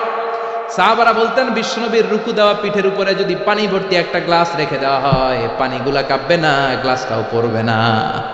সুবহানাল্লাহ। তার মানে বিশ্বনবীর রুকুর পিঠটা কেমন ছিল? Straight forward. বিশ্বনবী বলেন রুকু থেকে দাঁড়াবা, ধীরস্থির ভাবে দাঁড়াও। আবার সেজদায় গেলে ধীরস্থির ভাবে যাও। আমাদের দেশে অনেকে রুকু থেকে কোন রকম মাথাটা তুলে আবার সেজদায় দৌড় মারে, আছে না নাই? লক্ষ্মীপুরে নাই, এদিকেও আছে। 2 সেজদার মাঝখানে ধীরস্থির ভাবে বসা হচ্ছে ওয়াজিব। অনেকে এক সেজদা থেকে কোন রকম মাথাটা একটু উপরের দিকে উঠিয়ে আরেক সেজদায় মুরগির মতো ঠোকর মারে, এরকম তো এদিকে নাই না? আবার অনেকে ইমাম সাহেবের আগে দৌড় মারে, আছে না নাই? ইমাম সাহেব সামি আল্লাহু লিমান হামিদা বলে দাঁড়াইছে, ওনার আর সহ্য হয় না, উনি আগে সেজদা দিবে, কিন্তু ইমামের আগেও যাইতে পারে না, মাঝখানে যাই হ্যাং হয়ে থাকে, আছে না নাই? মোবাইল মাঝে মাঝে হ্যাং হয় না, মানে সামনেও যায় না পিছনেও যায় না। তো ওনারাও ইমামের আগে সেজদায় যাবে, তো ইমাম যাইতে পারে না, উনিও যেতে পারে না, মাঝ অবস্থায় যায় কি হয়? হ্যাং। হ্যাং হইবেন আপনারা? হ্যাং হওয়া যাবে না। তাহলে মনোযোগ বাড়ানোর 2 নাম্বার পদ্ধতি হচ্ছে কি করবেন? ধীরস্থির ভাবে। There is no rushing in সালাহ, there is no hastiness in সালাহ। নামাজের মধ্যে কোনো তাড়াহুড়ো নাই, তাড়াহুড়ো করলে এটা নামাজ হয় না। এমনকি নামাজের দিকে বিশ্বনবী তাড়াহুড়ো করে যেতেও নিষেধ করেছেন। ইদা উকিমাতিস সালাহ, নামাজ যখন শুরু হয়ে যাবে ধীরস্থির ভাবে যাবেন, তাড়াহুড়ো করে যাওয়া যাবে না। 3 নাম্বার পদ্ধতি জামাতে পড়বেন, তাহলে মনোযোগ বাড়ায় দিবে কে? বিশ্বনবী বলেন সালাতুল জামাআত আফদলু সালাতাল ফাজদি বি27 দারাজা। একা একা নামাজ পড়লে যতটুকু সওয়াব হয়, জামাতে নামাজ পড়লে 27 গুণ বেশি সওয়াব হয়। জামাতে পড়ার দরকার আছে না নাই? জামাতে পড়লে আর মনোযোগ এদিক সেদিক যায় না। সবাই আল্লাহু আকবার, আমি আল্লাহু আকবার, সবাই আসসালামু আলাইকুম ওয়া রাহমাতুল্লাহ, আমি আসসালামু আলাইকুম ওয়া রাহমাতুল্লাহ। মন আমার এদিক সেদিক যাওয়ার সুযোগ আছে? কম, ঠিক কি না? 4 নাম্বার, নামাজে যা বলেন অর্থ বোঝার চেষ্টা করেন। আমরা সালাতে যেটা বলি এটার অর্থ বুঝি না। আমরা প্রতিদিন বলি আলহামদুলিল্লাহি রাব্বিল আর রহমানির মালিকি, আবার বলি সামি আল্লাহু লিমান হামিদা, কি কইলাম বুঝি নাই। সুবহান রাব্বিয়াল আলা মানে কি জানি না।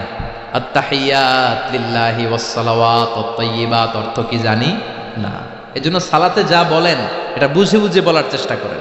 অ্যাট লিস্ট সালাতে যেটা আপনি পড়েন এটার অর্থটা শেখার চেষ্টা করেন, তাহলে বললে হৃদয়ের মধ্যে টাচ লাগবে, অন্তরে দরদ লাগবে, চিৎকার করে বলেন ঠিক কিনা।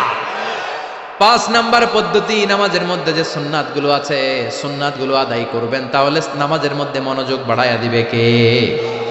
হাত তোলা সুন্নাত তোলেন। রফউল ইয়াদাইন যদি করেন, অভ্যাস যদি থাকে বারবার হাত তোলা তুলেন। প্রতিবার তুললে 10টা করে সওয়াব। আমিন বলবেন যে মসজিদে জোরে জোরে বলেন, আস্তে তো আস্তে বলেন, কিন্তু বললেন, বলার দরকার আছে না নাই? বিশ্বনবী বললেন ইদা আম্মানাল ইমাম আমিনু, ইমাম যখন আমিন বলে তোমরাও আমিন বলো, কারণ তোমরাও যখন আমিন বলো ফেরেশতারাও আমিন বলে। তোমাদের আমিন ফেরেশতাদের আমিন যখন মিলে যায় তোমাদের জীবনের সব গুনাহ মাফ করে দেয় কে? এজন্য আমিন জোরে কোন বাস্তে কোন বলবেন, এটা ছাড়বেন না। তাশাহুদের মধ্যে আঙ্গুল তুলবেন, হয় নাড়াবেন নয় তুলে রাখবেন, এটা সুন্নাহ। আশাদ্দু আলা শাইতান মিনাল হাদিদ, শয়তানরে লোহা দিয়ে পিটাইলে যত কষ্ট পায় তাশাহুদে বসে এই আঙ্গুলটা নাড়ালে এর চেয়ে বেশি কষ্ট পায়। সুবহানাল্লাহ কইবেন না? এজন্য মুরাআতুস সুনান, সুন্নাতগুলো মানার চেষ্টা করেন, সালাতে মনোযোগ বাড়ায় দিবে কে? এজন্য আল্লাহ বললেন কাদ আফলাহাল মুমিনুনাল্লাযীনা হুম ফি সালাতিহিম খাশিউন, সফল হলো তারা ঈমান এনেছে যারা। আর ঈমানদারের প্রথম বৈশিষ্ট্য আল্লাযীনা হুম ফি সালাতিহিম খাশিউন, নামাজের মধ্যে মুসল্লির অন্তরে ভয় থাকবে কার? মনে থাকবে? খুশু খুদু, এটার বলে হুজুরুল কলব, অন্তরটারে ধরে রাখতে হবে।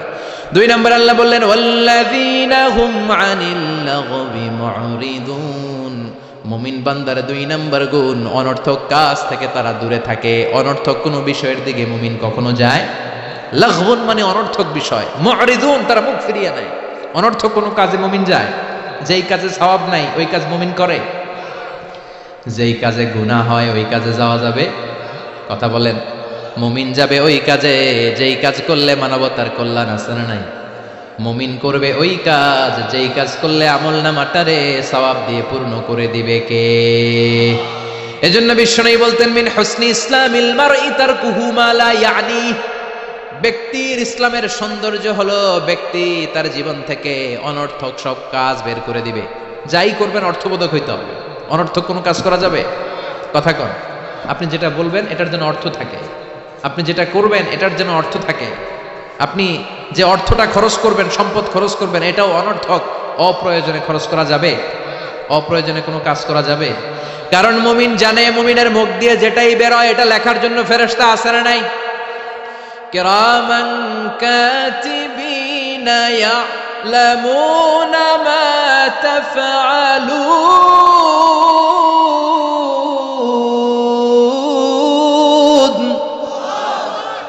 যাই করি ভালো হোক কিংবা মন্দ হোক লিখে রাখার জন্য কিরামান কাতিবিন আছে না নাই? আবার মুমিন জানে মা ইয়ালফিযু মিন কাওলিন ইল্লা লাদাইহি রাকিবুন আতীদ, মুমিন তার মুখ দিয়ে যেটা বের করে সেটা লিখে রাখার জন্য ফেরেশতা আছে না নাই? এজন্য মুমিন যেটাই করবে এটা অর্থবোধক হবে। অনর্থক কোনো কাজ করা যাবে? অনর্থক কোনো বাক্য উচ্চারণ করা যাবে? মুমিন তার চোখ দিয়ে ওই জিনিসটাই দেখবে যেটা দেখলে সওয়াব আছে না নাই? মুমিন মুখ দিয়ে সেটাই পড়বে, সেটাই উচ্চারণ করবে যেটা উচ্চারণ করলে প্রতি অক্ষরে অক্ষরে সওয়াব দিবে কে? চিল্লায় বলেন কে? আপনি যদি অনর্থক কাজের দিকে মনোনিবেশ করেন, ফোকাস দেন, তাহলে আপনি ভালো কাজের দিকে ফোকাস দেওয়ার সময় পাবেন না। আমাদের দেশের ছেলেপেলারা যত আজে বাজে কাজ আছে এগুলো নিয়ে ব্যস্ত আছে না নাই? হিন্দি সিনেমা, ওই যে হুজুর করতেছে মোবাইল নিয়ে টিপাটিপি আছে না নাই? খেলাধুলা, রাজনীতি, এগুলো নিয়ে ব্যস্ত। ফলে ভালো কাজে তারা ফোকাস দিতে পারে না। আর যারাই এগুলো থেকে বেরিয়ে কনস্ট্রাকটিভ কাজ করে তাদের জীবনটারে বরকতময় করে দেয় কে? আমি দেখলাম কিছু যুবক এক জায়গায় ওয়ালের মধ্যে লিখেছে মানবতার দেয়াল। কি লিখেছে? এখানে লিখছে যেটা আপনার দরকার নেই রেখে যান, আর এই পাশে লিখছে যেটা আপনার দরকার লইয়া যান। সুবহানাল্লাহ কোন? তার মানে শীতকালে আপনার যে অতিরিক্ত শীতের পোশাকগুলো দরকার নাই এই হ্যাঙ্গারে ঝুলিয়ে যান। মসজিদে কোন মসজিদের সামনে করেছে মানবতার দেয়াল। এই দেয়ালের এই পাশে অনেকগুলো হ্যাঙ্গার দেওয়া। তারা বলেছে যে এই শীতের পোশাকগুলো আপনার দরকার নেই দিয়ে যান, আর যাদের শীতের কাপড় নাই তারা এখান থেকে নিয়ে যান। এই যে তার চিন্তা, এটা হচ্ছে ইনোভেটিভ চিন্তা। যুবকরা যদি ভালো ভালো কাজগুলো একসাথে করার প্রয়াস পেত, চিন্তা করতো, তাহলে বাংলাদেশটারে জান্নাতে টুকরা বানাই দিত কে? এজন্য মুমিনের বৈশিষ্ট্য আল্লাযীনা হুম আনিল লাগবি মুরিদুন, মুমিন বান্দারা কোনো অনর্থক কাজের সাথে কখনো যুক্ত হতে পারে। তার মানে মুমিন যখন নামাজে দাঁড়ায় অন্তরটা চলে যায় কার দিকে? 2 নম্বরে মুমিন কোনো আজে বাজে কাজে যুক্ত হয় না। 3 নম্বরে আল্লাহ বললেন ওয়াল্লাযীনা হুম লিয-যাকাতি ফাঈলুন, মুমিন বান্দাকে যদি আল্লাহ সম্পদের মালিক বানিয়ে দেয়, আল্লাহর এই সম্পদ থেকে গরিবদেরকে মুমিনরা দান করে। কি করে? এটার নাম হলো যাকাত। এটার নাম কি? জোরে কন। দে যাকাত তোরা দে রে যাকাত, তোর দিল খুলবে পরে আগে খুলু খাত। দে যাকাত তোরা দে রে যাকাত। চিল্লা এখন ঠিক কিনা? যাকাত ফরজ হয়েছে কার কার? হাত তুলেন তো দেখি। যাকাত দেওয়ার মতো লোক আছে না এদিকে? মাশাআল্লাহ, একজন, দুইজন, তিনজন, চারজন, 5, 6, 7। আল্লাহ ভাইদেরকে তুমি কবুল করো। চিল্লায় বলেন আমিন। যাকাত দেয়াটা এটা অপশনাল নয়, এটা কম্পালসারি। ওফি আমওয়ালিহিম হাক্কুন লিসাইলি ওয়াল মাহরুম। তোমার সম্পদে গরিবদের জন্য আল্লাহ এটা অধিকার করে দিয়েছে। যিনি যাকাত দেয় তার জন্য দেয়া ফরজ, আর যিনি যাকাত নেয়, যাকাত নেয়া কি তার জন্য ফরজ? কথা কন। তাহলে সে আপনার কাছ থেকে যাকাত নিয়ে আপনাকে ফরজ কাজটা করার ক্ষেত্রে সহযোগিতা করেছে। আপনি কোনো করুণা তারে করেন নাই। চিল্লায় বলেন ঠিক কিনা? আবার আল্লাহ বলেন যাকাত দিবি না কেন? টাকা কি তোর নাকি? অমিম্মা রাযাকনাহুম ইউনফিকুন। আমি যেটা রিজিক হিসেবে দিছি ওইখান থেকে দে। সম্পদের মালিক আমি বানিয়েছি, অর্থ সম্পদ আমি আল্লাহ দিয়েছি, আবার আমি আল্লাহ আদেশ করেছি দেওয়ার জন্য। ঠিক কিনা? ইসলাম চায় না রাস্তার এক পাশে 5 তলা আরেক পাশে গাছতলা। ইসলাম চায় সম্পদের সমানভাবে তারল্য। যাকাত এটা ফরজ, দিয়ে দাও, তা না হলে কঠিন আযাবের সুসংবাদ দিচ্ছে কে? চিল্লায় বলেন কে? والذين يكنزون الذهب والفضة ولا ينفقونها في سبيل الله فبشرهم بعذاب أليم। যারা স্বর্ণ জমায়, যারা রৌপ্য জমায়, যারা প্রাইজ বন্ড জমিয়ে রাখে, যারা ফিক্সড ডিপোজিট করে রাখে, সম্পদের প্রাচুর্যতা থাকার পরেও যাকাত দেয় না, নবী তাদেরকে কঠিন আযাবের সুসংবাদ দেন। কার কথা? চিল্লায়া বলেন। আযাবের কি সুসংবাদ হয় না দুঃসংবাদ? কথা কন। কিন্তু আল্লাহ এখানে বলছে সুসংবাদ। আল্লাহ বুঝাতে চাইলেন আযাবটা বড় করা হবে, ডেঞ্জারাস হবে, মাইটটা বড় ডেঞ্জারাস। আল্লাহ ছাড় দেয় কিন্তু ছেড়ে দেয় না। আল্লাহ ছেড়ে দেয় কি দেয়? ছাড় দেয়, ছেড়ে দেয় না। আযাবটা বড় করা হবে, মাইটটা বড় ডেঞ্জারাস হবে যারা যাকাত ফরজ হওয়ার পরেও দেয় না। এটা বোঝানোর জন্য আল্লাহ বললেন কঠিন আযাবের দুঃসংবাদ না, বললেন সুসংবাদ দেন। ছেলে পরীক্ষায় ইংরেজিতে ফেল করছে, মা বলে চান্দু ইংরেজিতে ফেল করছো, তোর বাপে আসুক, এমন মাইট দিবে, মাইট দিলে মজা টের পাবি। অমিয়া মাইট দিলে কি মজা লাগে? কি লাগে? ব্যথা লাগে। তো মজার কথা বললেন কেন? মাইটটা যে করা হবে, মাইটটা কি হবে? করা হবে। এজন্য যাকাত ফরজ হওয়ার পরে যারা যাকাত দেয় না তাদের জন্য করা মাইর আল্লাহর কাছে আছে না নাই? চিল্লায় বলেন। অনেকে দেখবেন যাকাতের শাড়ি দেয়, যাকাতের লুঙ্গি দেয়। যাকাতের শাড়ি বলতে কোনো শাড়ি আছে? কথা কন। এমন শাড়ি, এমন পাতলা শাড়ি একবার ধুইলে দ্বিতীয়বার আর পরা যায়। শাড়ি আমনের দিকে বেসকে দিয়ে চাইয়া থাকে, রং নাই, আছে না নাই? আবার এই শাড়ি লুঙ্গিগুলো নেওয়ার জন্য যারা লাইন ধরে ঢুকে এরাও পদপৃষ্ট হয়ে মারা যায়, আছে না নাই? কিছু ভিডিও ক্লিপসে আমরা দেখলাম যে হাজার হাজার মানুষ এই পাতলা বাজারের সবচাইতে নিম্নমানের সুতা দিয়ে বানানো যাকাতের শাড়ি নেওয়ার জন্য এসেছে। ধাক্কা ধাক্কিয়ার ভিড়ে পদপৃষ্ট হয়ে অনেকগুলো মহিলা মারা গিয়েছে। কিয়ামতের দিন এই যাকাত নামের এই কলঙ্ক সাজানোর জন্য যে এই আয়োজন করেছিল তাকে আল্লাহর সুপ্রিম কোর্টের কাঠগড়ায় জবাবদিহিতা করতে হবে। চিল্লায় বলেন ঠিক কিনা? যাকাত এটা ছেলে খেলা না, এটা পুতুল খেলা না। এটা যেমন মনে চায় কিছু টাকা পয়সা মানুষের হাতে হাতে 200 করে দিলাম, এইটা না। একজনকে এমন ভাবে যাকাত দাও যেন ওই টাকা দিয়ে তার কর্মসংস্থান হয়, ওই টাকা দিয়ে যেন রুজি রোজগার করে কিছু খেতে পারে। ঠিক কিনা? বুঝতে পেরেছেন? যাকাতের টাকা এমন না 10 টাকা করে আমি 500 জন ফকিরে দিয়ে দিলাম, এটা নয়। একজনের একটা সিএনজি কিনে দেন, তাহলে সিএনজি চালায়া সে তার ফ্যামিলিকে ভরণ পোষণ দিতে পারবে, আর কোথাও যে হাত পাতা লাগবে না। একটা গাভী কিনে দেন, গাভীর দুধ বিক্রি করে ওর জীবন চলে যাবে। ঠিক কিনা? একটা টঙের দোকান, চায়ের দোকান করে দেন, ঝালমুড়ির দোকান বানায় দেন, ওইটা বিক্রি করে করে ওর জীবন চলে যাবে, সুন্দর চলবে, ফ্যামিলিটা চলবে, আর কোথাও যে তার হাত পাতা লাগবে।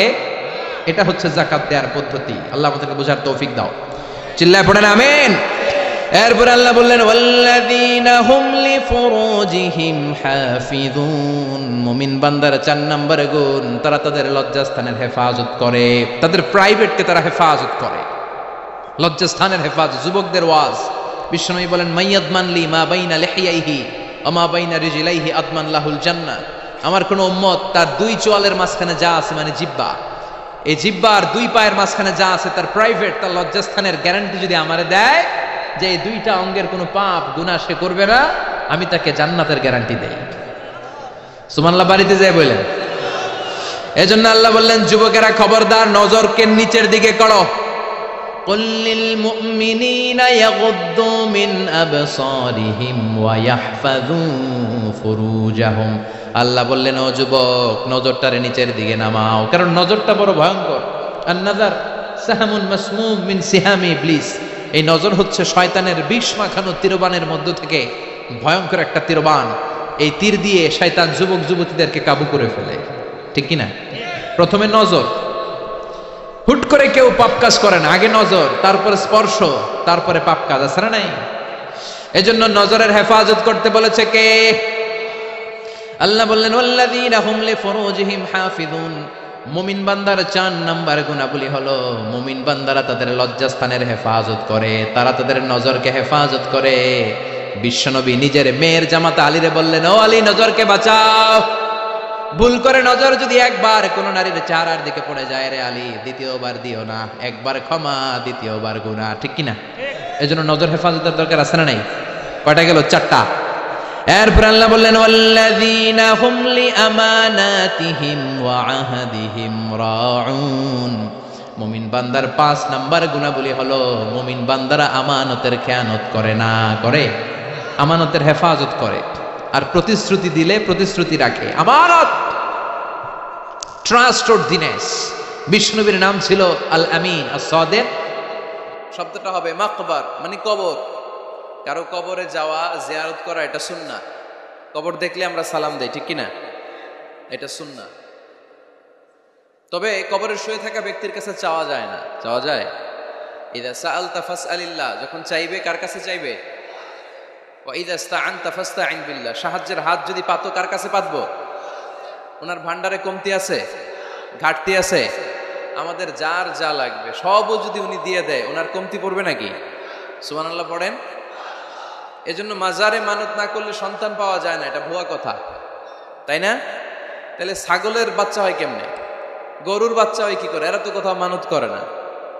তাহলে বুঝা গেল সন্তান দেওয়ার মালিক কে? এটা অনেক বড় নেয়ামত। আমরা অনেক সময় বুঝি না, আমরা অনেক সময় খেয়াল করি না, এটা অনেক বড় নেয়ামত। যার সন্তান নাই সে জানে সন্তান না থাকার কি জ্বালা। এরকম নিঃসন্তান কিছু ভাইয়েরা আমাদের এলাকায় আছে না নাই? আছে, তারাই জানে কি জ্বালা। তো এই সন্তানকে কোরআন কোথাও বলেছে জিনা, সৌন্দর্য, কোথাও কি বলেছে? উত্তর দিতে হবে। কোথাও কি বলেছে? জিনা। আল মাল ওয়াল বানুনা জিনাতুল হায়াতিদ দুনিয়া। সন্তান আর সম্পদ এটা দুনিয়ার জীবনের সৌন্দর্য। ছোট ছেলে মেয়েরা, সোনামণিরা না থাকলে পৃথিবীতে কোনো সৌন্দর্য থাকতো?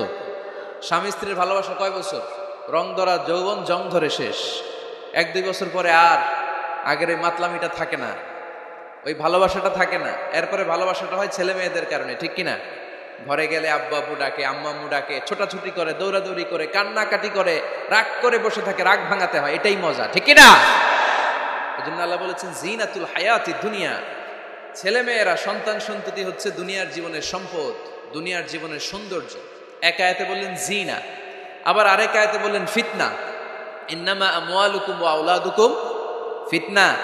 তোমাদের সম্পদ, তোমাদের ছেলে মেয়েগুলো যেমনি সৌন্দর্য, আবার অন দা আদার হ্যান্ড তারা তোমাদের জন্য ফিতনা। কারণ এই সন্তানের মুখে খাবার তুলে দেওয়ার জন্য অনেক বাবা হারাম পন্থায় উপার্জন করে, এরকম আছে না নাই? তাহলে ওই সন্তান শুধু জিনা না, ওই সন্তান ফিতনা।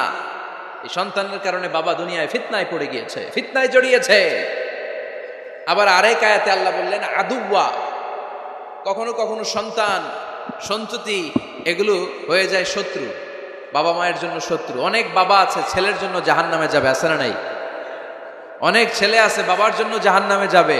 কিয়ামতের দিন বাবা ছেলেরে পরিচয় দিবে না, ছেলে বাবারে পরিচয় দিবে না, একে অপরের শত্রু হয়ে যাবে, ঠিক কিনা? কারণ দিনটা বড্ড ভয়ঙ্কর, কেউ কাউরে চিনবে না। সেদিন হবে 50,000 বছরের সমান একটা দিন। সবার মুখে একটাই চিৎকার, ইয়া নাফসি ইয়া নাফসি। আকাশের জলজলে সূর্যটা অনেক দূরে, তারপরেও তাকাতে কত সমস্যা হয়। অনেকে এইভাবে আছেন, সেই সূর্যটা, তেজদীপ্ত সূর্যটা কিয়ামতের মাঠে মাথার একেবারে কাছাকাছি চলে আসবে। সূর্যের প্রচন্ড তাপে মাথার মগজগুলো গলে গলে নাকের ছিদ্র আর কানের ছিদ্র দিয়ে বেয়ে বেয়ে পড়বে। হুফাতান উরাতান মুশাতান গুরলা, পায়ে দেওয়ার মতো কারো জুতা থাকবে না। আজকে যে বাটা জুতা পরে আসছেন, অ্যাপেক্সের জুতা, কিয়ামতের দিন জুতা থাকবে পায়ে, গায়ে জামা থাকবে না। Everyone will stand up as naked. There is no dress, no costume, no garment in their body. দেহে কোনো পোশাক নাই, পেটে খাবার নাই, পায়ে জুতা নাই, সূর্যটা মাথার কাছে, তৃষ্ণায় জিহ্বাটা বের হয়ে নাভি পর্যন্ত ঝুলতে থাকবে। সবাই বলবে আল্লাহ আমারে বাঁচাও, আমারে বাঁচাও। ওই দিন বাবা ছেলেরে চিনবে না, ছেলে বাবারে চিনবে না। অনেক বাবা ছেলের কারণে জাহান্নামী হবে, অনেক ছেলে বাবার কারণে জাহান্নামী হবে। তাহলে তখন বাবা ছেলের শত্রু হয়ে যাবে, ঠিক কিনা?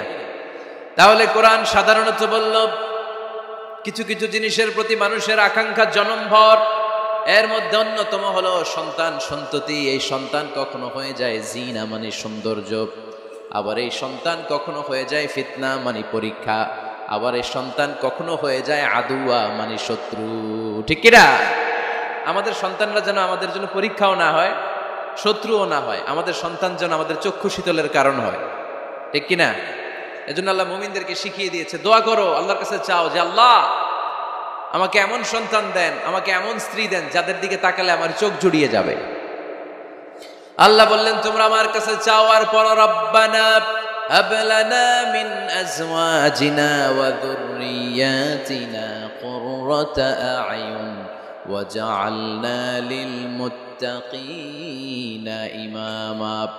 ও আমাদের রব, আমাদেরকে এমন স্ত্রী দান করেন, এমন সন্তান দান করেন যে স্ত্রীদের দিকে তাকালে, যেই সন্তানের দিকে তাকালে আমাদের হৃদয়টারে জুড়িয়ে দিবে কে?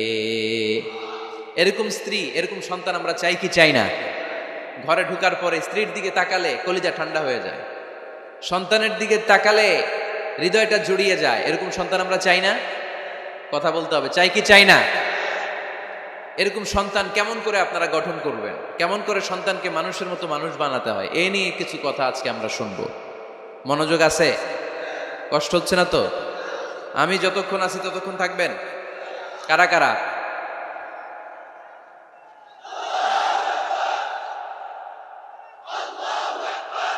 মাশাআল্লাহ, মাশাআল্লাহ। তাহলে থাকেন আমার সাথে, বসেন, কথা বলি কিছু। আসলে এগুলো খুব জরুরি ওয়াজ। কি করে ফ্যামিলি ঠিক করবেন, কি করে দাম্পত্য জীবনটাকে সুখময় করবেন, কি করে সমাজটাকে ভারসাম্যপূর্ণ করবেন, কি করে ছেলে মেয়েদেরকে মানুষের মতো মানুষ করবেন, এগুলো জানার দরকার আছে না নাই? এর কারণ আমি প্রায় বলি, খেয়াল করে শুনেন, খুব জরুরি কথা, এদিক সেদিক তাকানো যাবে না, সময় কম। আমার দিকে তাকান, আমার দিকে তাকান। এই পৃথিবীতে গরুর পেট থেকে যেটা বেরোয় ওটা গরু হয়ে যায়, ছাগলের পেট থেকে বেরোলেই ছাগল হয়ে যায়, মুরগির পেট থেকে বেরোলেই মুরগি হয়ে যায়, কিন্তু মানুষের পেট থেকে বেরোলেই ওটা মানুষ হয়ে যায় না, ওটার মানুষ করতে হয়, মানুষ বানাতে হয়, ঠিক কিনা?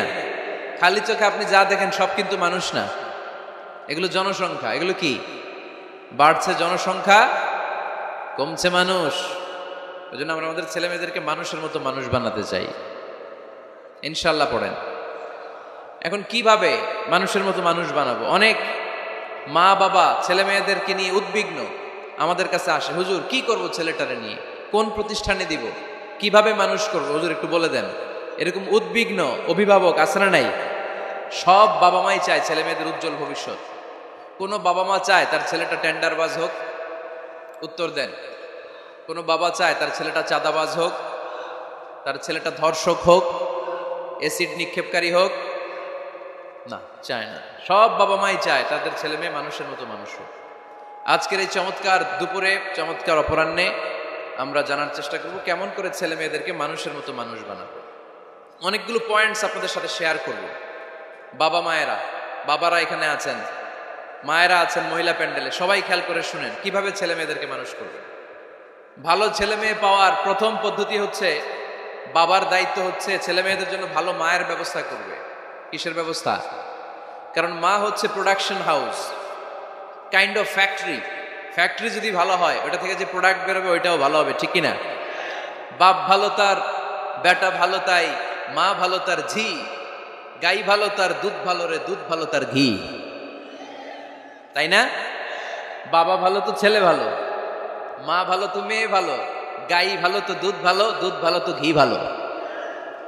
তো এই জন্য আমি প্রায় বলি, আমার মায়েদের, আমাদের বোনদের পেটটা এটা খনি, তেলের খনি, গ্যাসের খনি, স্বর্ণের খনি, পেট্রোলিয়ামের খনির চাইতো দামি খনি।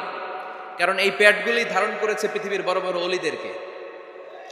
এই নারীদের পেটগুলোই ধারণ করেছে নবীদেরকে। নাকি নবীরা হুট করে আকাশ থেকে পড়ছেন? নারীদের পেট থেকে আসছে, ঠিক কিনা? এটা যেমন সত্য, আবার পৃথিবীর সব টেন্ডারবাজ, চাঁদাবাজ গুলো এসেছে নারীদের পেট থেকে। So the decision is years. আমার প্রিয় লক্ষ্মীপুরের ভাইরা, সিদ্ধান্ত আপনাদের। আপনাদের ঘরের এই মাকে, এই বোনকে আপনি কিভাবে তাদের যত্ন নেবেন, কিভাবে তাদেরকে কোরআন সুন্নাহর পথে রাখবেন, এই দায়িত্ব আপনার। এজন্য প্রত্যেকটা বাবার দায়িত্ব। তোমরা ইয়াং যারা, আমার কলেজের টুকরা যুবক ছেলেরা, এখনো যারা বিয়ে করো নাই, তোমার অনাগত ভবিষ্যৎ প্রজন্ম তোমার বউয়ের পেট দিয়ে আসবে।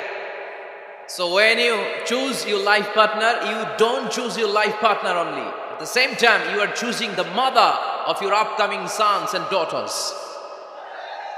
আপনি যখন বিয়ের জন্য মেয়ে খুঁজেন, আপনি শুধু মেয়েই খুঁজেন না, পাশাপাশি আপনার অনাগত যে ছেলে মেয়েগুলো দুনিয়া আসবে তাদের মাও খুঁজতেছেন, ঠিক কিনা? সো মা যদি ভালো হয়, ফ্যামিলি ভালো। আমাকে একটা শিক্ষিত মা দাও, আমি একটা শিক্ষিত সমাজ উপহার দিব, ঠিক কিনা? এজন্য প্রথম দায়িত্ব হচ্ছে ছেলে মেয়েদের জন্য ভালো মায়ের ব্যবস্থা করা।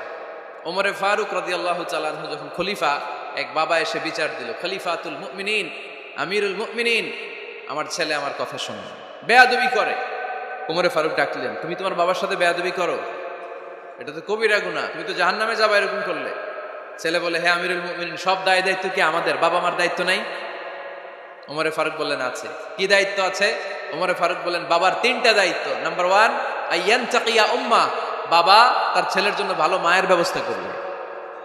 সুবহানাল্লাহ পড়বেন না? আইয়ুহসিনা ইসমা, ভালো নাম রাখবে। আইয়ুআল্লিমাহুল কিতাব, কোরআন শিক্ষা দিবে। এবার ছেলে বলে, শোনেন, আমার আব্বাই 3টার একটাও করেনি, 3টার একটাও করেনি, আর বিচার দিতে আসছে আমার নামে। আমার মা হচ্ছে এক জাঞ্জি, নর্তকী নারী, এক অগ্নি উপাসকের কাছে ছিল, আদব, আখলাক, ভদ্রতা, সভ্যতা কিচ্ছু জানে না। এ আমার মা আমার জীবনে কিছুই ভালো কিছু শিখায় নাই। নাম্বার 2, আমার নাম রাখছে সাম্মানি জুলা, ইয়ানি খানফাসা, আমার নাম রাখছে সামসিকা। নাম কি? এটা একটা নাম হইল? ওয়ালাম ইউআল্লিমনি হারফাম মিন কিতাবিল্লাহ, আল্লাহর কিতাবের একটা অক্ষর আমারে শিখায় নাই। ওমরে ফারুক এবার রেগে গেলেন, বাবার ঘাড়ে ধরলেন, তুই বেটা বিচার দিতে আসছিস ছেলেরে নিয়ে, এখন তোর বিচার হবে আগে। 1 নম্বর দায়িত্ব, ছেলে মেয়েদের জন্য ভালো মায়ের ব্যবস্থা করতে হবে। মা ভালো তো সন্তান ভালো, মা ভালো তো, এটা কি বুঝতে পারছেন? নাম্বার 2, ভালো মায়ের ব্যবস্থা করলেন, এবার দাম্পত্য জীবন শুরু করলেন। এবার আপনার আল্লাহর কাছে নেককার সন্তান চাইবেন। সন্তান দেওয়ার মালিক কে? আল্লাহর কাছে দোয়া করবেন, রব্বিলা তাযারনি ফারদাও ওয়া আনতা খায়রুল ওয়ারিসিন। এটা নবীদের দোয়া। পারেন না দোয়াটা? সবাই পড়েন আমার সাথে, রব্বিলা তাযারনি ফারদাও ওয়া আনতা খায়রুল ওয়ারিসিন।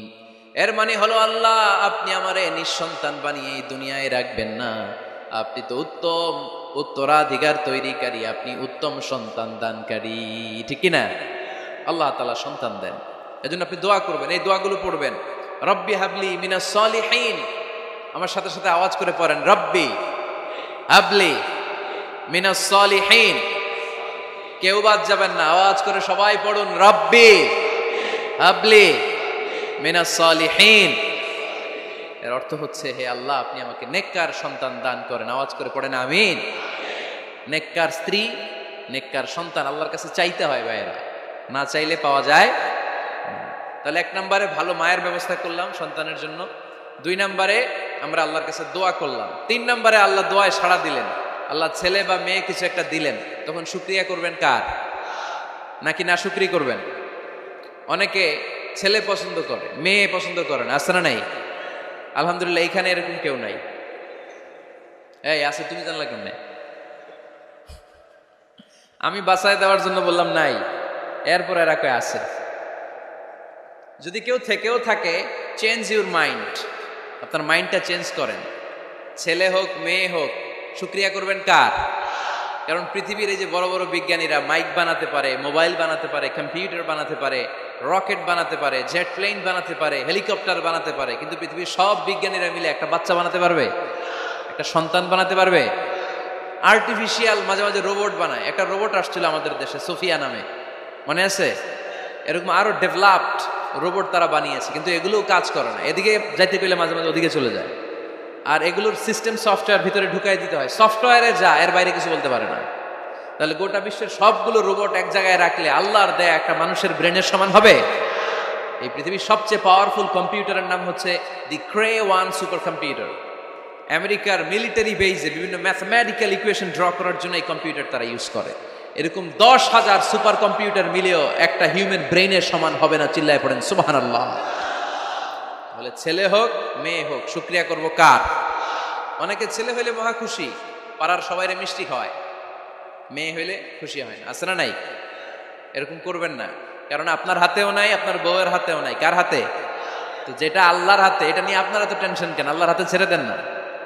আবার অনেকে টানা ছেলে হইতেছে 1 2 3 4, খালি দোয়া করে আল্লাহ একটা মেয়ে দাও, মেয়ে দাও। পঞ্চমবারে হইছে আবার ছেলে আছে। আবার অনেকের টানা মেয়ে হইতেছে 5টা মেয়ে, খালি দোয়া করে আল্লাহ একটা ছেলে দাও। ষষ্ঠবারও হয়েছে মেয়ে। এটা আমার হাতেও নাই, আপনার হাতেও নাই, ডাক্তারের হাতেও নাই। কার হাতে? যারটা যার হাতে হের হাতে ছেড়ে দেয়। পারবেন নাকি না শুকরি করবেন? আল্লাহ বলে খবরদার, দুনিয়ার সবাই অনেক কিছু বানাতে পারে, অনেক কিছু তৈরি করতে পারে, কিন্তু একটা সন্তান দিতে পারে না। তুমি 6টা ছেলে পাওয়ার কারণে নাশুকরি করো, মেয়ের জন্য আমার বিরুদ্ধে কথা বলো। এমন অনেক দম্পতি আছে 20 বছর কেঁদে কেঁদে জীবনটারে শেষ করে দিল। আমি এমন পরীক্ষায় ফেলেছি, একটা সন্তানও তাদের দেই নাই। আল্লাহ অনেকে কিছু দেন নাই। ছেলে দেয় কে? সবাই বলতে হবে, ছেলে দেয় কে? মেয়ে দেয় কে? ছেলে মেয়ে দুইটাই দেয় কে? আবার কাউরে ছেলেও দেন না, মেয়েও দেন না। তিনি কে? এজন্য তিনি বললেন, ইয়াহাবু লিমান ইয়াশাউ ইনাসান ওয়া ইয়াহাবু লিমান ইয়াশাউ যুকুর আও ইউযাওয়িজুহুম যুকরানান ওয়া ইনাসা ওয়া ইয়াজআলু মান ইয়াশাউ আকিমা ইন্নাহু আলিমুন কাদির। পড়েন সুবহানাল্লাহ। আল্লাহ রেখে বললেন, আমি এমন এক সত্তা, আমি যারে চাই তারে ছেলে দেই, যারে চাই তারে মেয়ে দেই, যারে চাই তারে ছেলেও দেই মেয়েও দেই। আমি এমন এক সত্তা, যারে চাই না তারে ছেলেও দেই না মেয়েও দেই না। তিনি কে? তিনি দেন। এজন্য শুকরিয়া করবেন কার? 3টা চলে গেল, ছেলে হোক মেয়ে হোক, শুকরিয়া করুন। 4 নাম্বার, ছেলে দেখ মেয়ে দেখ, সন্তান হওয়ার সাথে সাথেই ছেলের কানে বা মেয়ের কানে আজান দিতে হবে। কে দিতে হবে? আজান দিতে হবে। দেন না আপনারা? দিবেন নাকি ইমাম সাহেব হুজুর আসবে তারপরে দিবে, বসে থাকেন? খতিব সাহেব হুজুর না আসলে তার আজান দেওয়া যাবে না, বড় হুজুর না আসলে তার দেওয়া যাবে না, এরকম না। মুসনাদে আহমদ ইবনে হাম্বলের হাদিস, ফাতেমা রাদিয়াল্লাহু তাআলা আনহার প্রথম সন্তান ইমাম হাসান রাদিয়াল্লাহু তাআলা আনহু, আল্লাহ রাসূলের নাতি ইমাম হাসান যখন জন্মগ্রহণ করলো, বিশ্বনবী নিজে এসে হাসানকে কোলে নিয়ে হাসানের কানের সামনে আজান দিয়েছেন। আযানা রাসূলুল্লাহি সাল্লাল্লাহু আলাইহি ওয়াসাল্লাম আলা উযুনাইল হাসান হিনামা ওয়ালাদাতহু ফাতিমাতু বিসসালাহ। বিশ্বনবী নিজে আজান দিয়েছেন। আজান দিতে পারেন আপনারা? পারেন না সবাই? আল্লাহু আকবার, আল্লাহু আকবার, আল্লাহু আকবার, আল্লাহু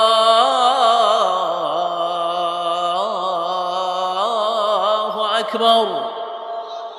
পারেন না আজান দিতে? নিজের ছেলের কানের সামনে নিজে আজান দিবেন। যদি নানা হয়ে থাকেন, নানা নাতির কানের সামনে যে নানাই আজান দিবেন, চাচা যে ভাতিজার কানে আজান দিবেন। আজানের জন্য বসে থাকা লাগবে? আমরা প্রত্যেকে আজান পারি কি পারি না? তো কেন আজান দিব বাচ্চার কানে? 2টা সিগনিফিকেন্স। নাম্বার 1, যদিও বাচ্চার আমল নামা শুরু হয় নাই, জাস্ট নিউ বর্ন বেবি, এইমাত্র জন্মগ্রহণ করলো, কিন্তু পৃথিবীতে আসার সাথে সাথেই আল্লাহ বলে, ওর কানের সামনে আমার তাকবীর দিয়ে ইসলামটা ওর কানের ভিতরে ঢুকায় দাও, ঢুকায় দাও। শুরু থেকেই তাকবীর দিয়ে ইসলামের পরিচয় ওর কানের সামনে দিয়ে দাও। This is the significance number 1। Significance number 2, এই পৃথিবীতে যখন কেউ আসে, শয়তান যে তার শত্রু, এসে ইয়াতানু ফি জামবাই ইবনে আদম, বনি আদমের 2 পা ধরে 2টা গুতা মারে, আর বাচ্চা ওয়া ওয়া করে কেঁদে ওঠে। বনি আদম পৃথিবীতে আসার সাথে সাথে শয়তান গুতা মারে আর জানান দেয়, তোদের কারণে আমি জাহান্নামী, তোরে সারা জীবন এমন ওয়াসওয়াসা আমি দিতে থাকবো, তোদেরকে জাহান্নামী বানানোর আগ পর্যন্ত আমি ক্ষান্ত হব না। আমি যে দুনিয়াতে ওয়াসওয়াসার জন্য এসেছি, আমার উপস্থিতি, আমার অস্তিত্ব আমি জানান দিলাম গুতো মারে।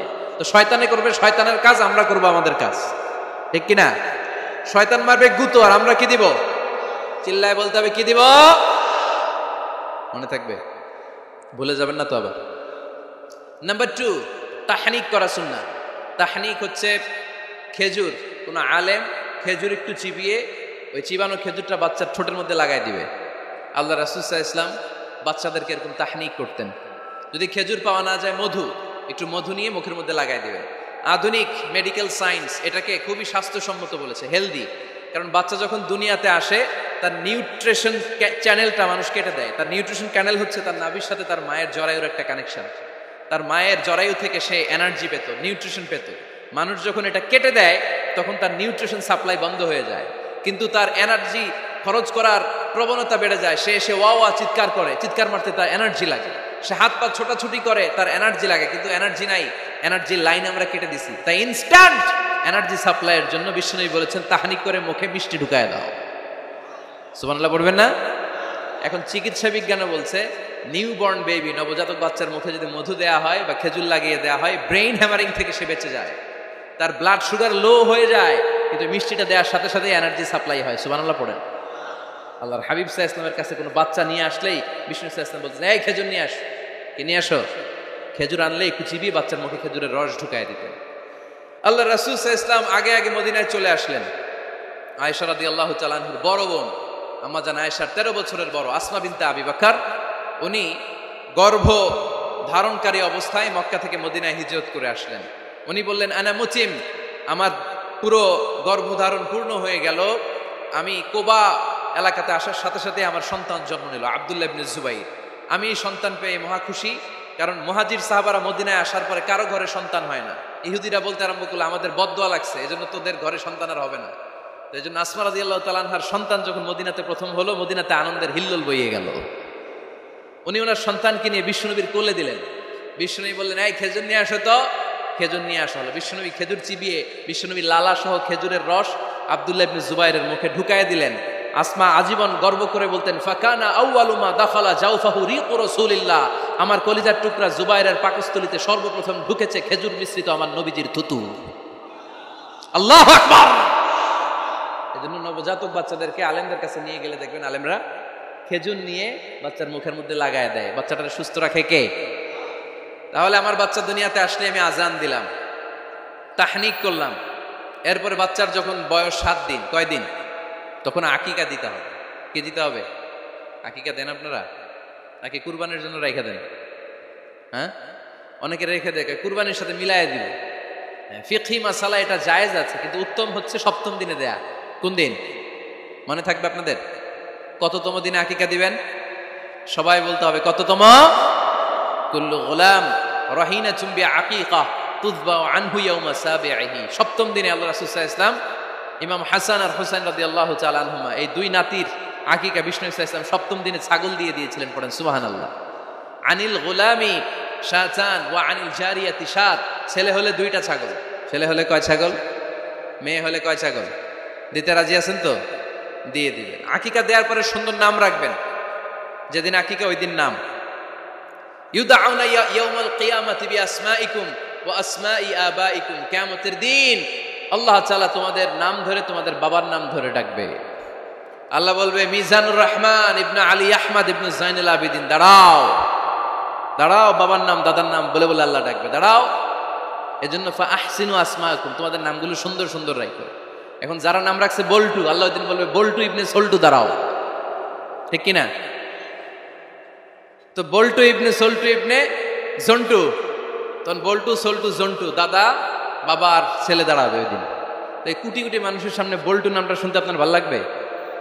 আল্লাহর হাবিব সাল্লাল্লাহু আলাইহি ওয়াসাল্লাম বলেছেন, আহাব্বুল আসমা ইলাল্লাহ আব্দুল্লাহ আব্দুর রহমান। আল্লাহর কাছে সবচাইতে প্রিয় নাম হচ্ছে আব্দুল্লাহ এবং আব্দুর রহমান। সুবহানাল্লাহ পড়বেন না? সুন্দর সুন্দর নাম রাখবেন, নামগুলো সুন্দর রাখার চেষ্টা করবেন। লিকুল্লি ইসমিন আযার, প্রতিটা নামের একটা প্রভাব আছে। আপনি জল্টু রাখলে ওটা জল্টুর মতোই হবে, আপনি সল্টু রাখলে সল্টুই হবে। আর আপনি যদি রাখেন খালিদ বিন ওয়ালিদ, এটা খালিদ বিন ওয়ালিদের মতো বাঘের বাচ্চা হবে। এই জন্য নামের প্রভাব আছে, নামের impact and influence in your life, এটা অনেক বেশি। সুন্দর সুন্দর নাম রাখবেন। সপ্তম দিনে সর্বশেষ কাজ হচ্ছে বাচ্চার মাথার চুল হালাক করে দিবেন, শেভ।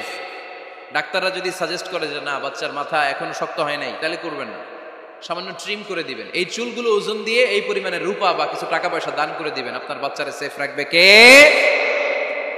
তাহলে 4 নম্বরে বললাম আজান দিতে হবে, তাহনিক করতে হবে, আকিকা দিবেন, নাম রাখবেন এবং চুল হলক করবেন। ফাতেমা রাদিয়াল্লাহু তাআলা আনহা ইমাম হাসান রাদিয়াল্লাহু তাআলা আনহুর জন্মের পরে সপ্তম দিনে চুল কেটে চুলের ওজন পরিমাণে রূপা আল্লাহর রাস্তায় দান করেছিলেন। এগুলো করতে রাজি আছেন তো? আচ্ছা। 5 নাম্বার হচ্ছে 2 বছর মাকে বুকের দুধ খাওয়াতে হবে। কয় বছর?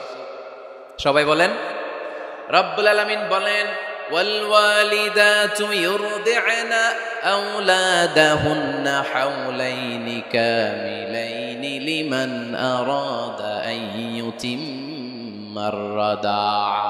মায়েরা যেন তাদের কলিজার টুকরা সন্তানকে পরিপূর্ণ 2 বছর দুধ খাওয়ায়। কয় বছর?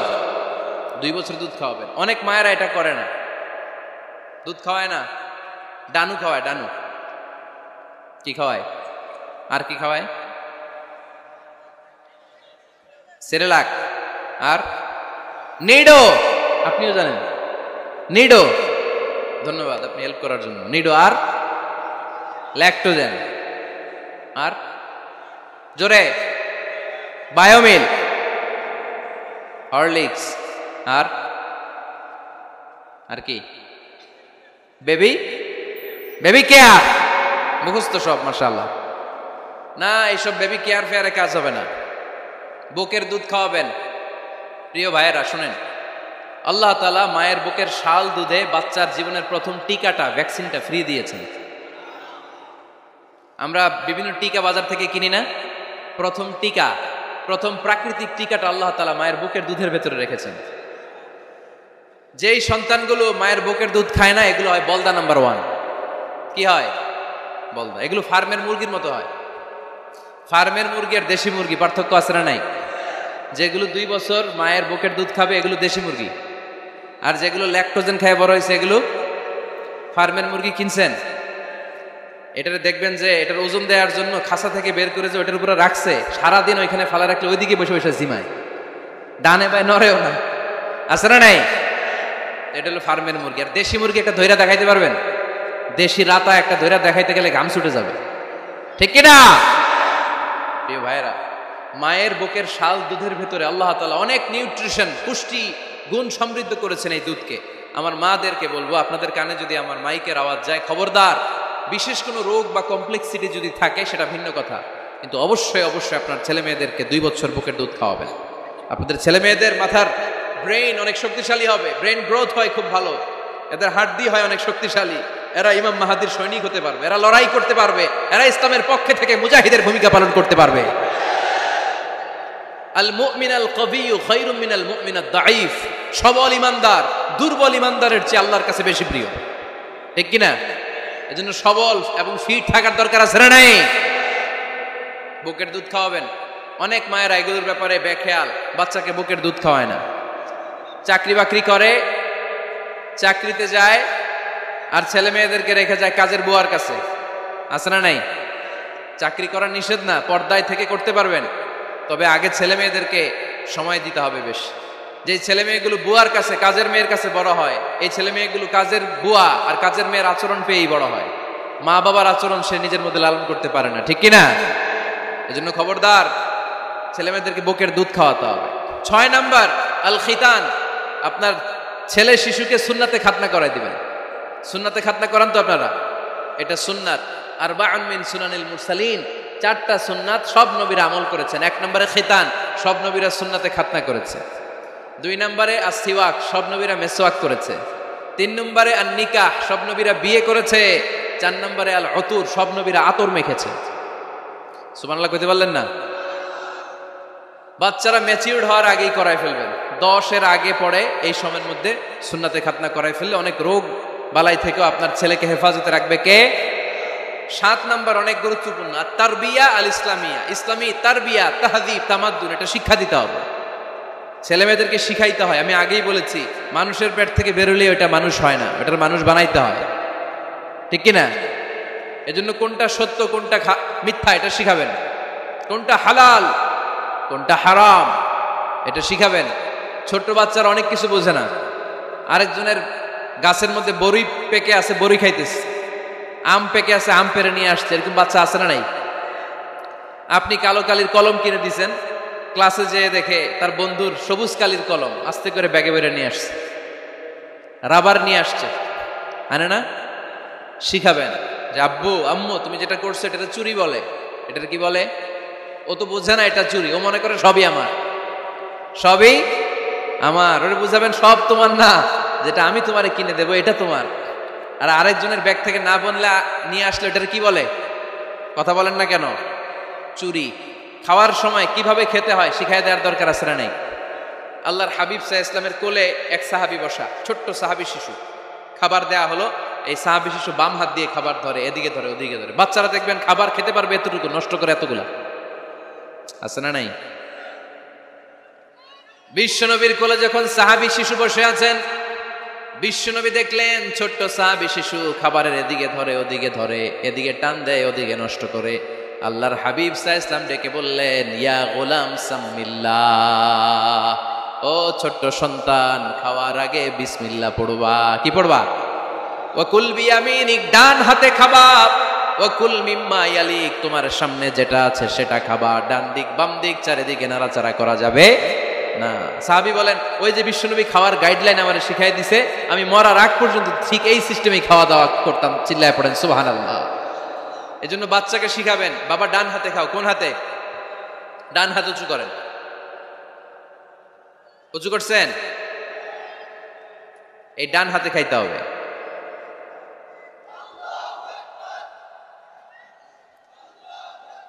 বাচ্চারা দেখবেন না বুঝে বা হাতে খায়, বা হাতে খায় না। বাচ্চারা উল্টাটা করতে পছন্দ করে বেশি। বাচ্চারা দেখবেন ডান পায়ের জুতা পরে কোন পায়ে? বাম পায়েরটা করে। আপনাদের ঘরে করে?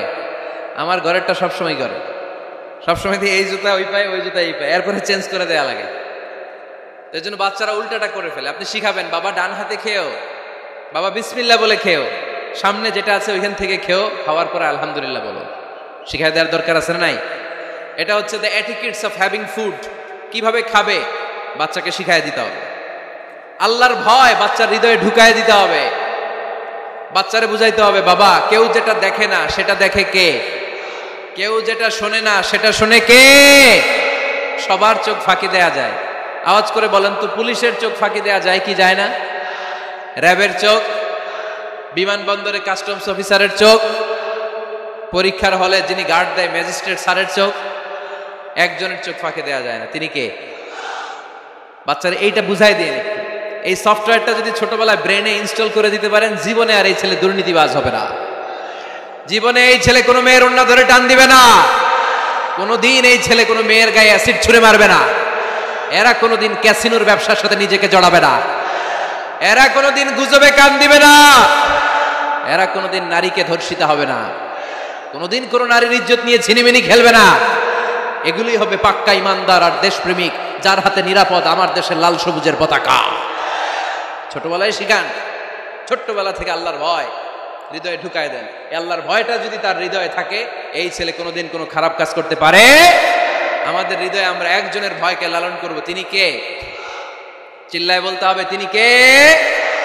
পড়েন, যাদের হৃদয়ে আছে আল্লাহর ভয়, তারা কবু পথ ভুলে যায় না। আল্লাহর প্রেম ছাড়া এই দুনিয়া কারো কাছে কোনো কিছু চায় না। ঠিক কি না? আমাদের হৃদয়ে থাকতে হবে একজনের ভয়, তিনি কে? ছোট্ট সোনামণির হৃদয়ে ওই ভয়টা ঢুকায় দেন যে বাবা রাতের বেলা বাতি বন্ধ করে, দরজা বন্ধ করে, জানালা বন্ধ করে পাপ করছো, কেউ দেখে নাই। দেখছে কে? কেউ দেখে না, কিন্তু আল্লাহ দেখে। দিস ইজ কল্ড তাকওয়াল্লাহ। এটাকেই বলে আল্লাহর ভয়। এই আল্লাহর ভয় বাচ্চার হৃদয়ে ঢুকায় দিতে হবে। কি আপনাদের ওয়াজ শোনা শেষ হয়ে গেল? তো উঠলেন কেন? রোদ্রের তাপ, সোয়েটিং হইতেছে। তাহলে দোয়া করে দেই, মোনাজাত ধরেন, শুনবেন আরো কিছু সময়। আচ্ছা, কখন আসছেন আপনারা?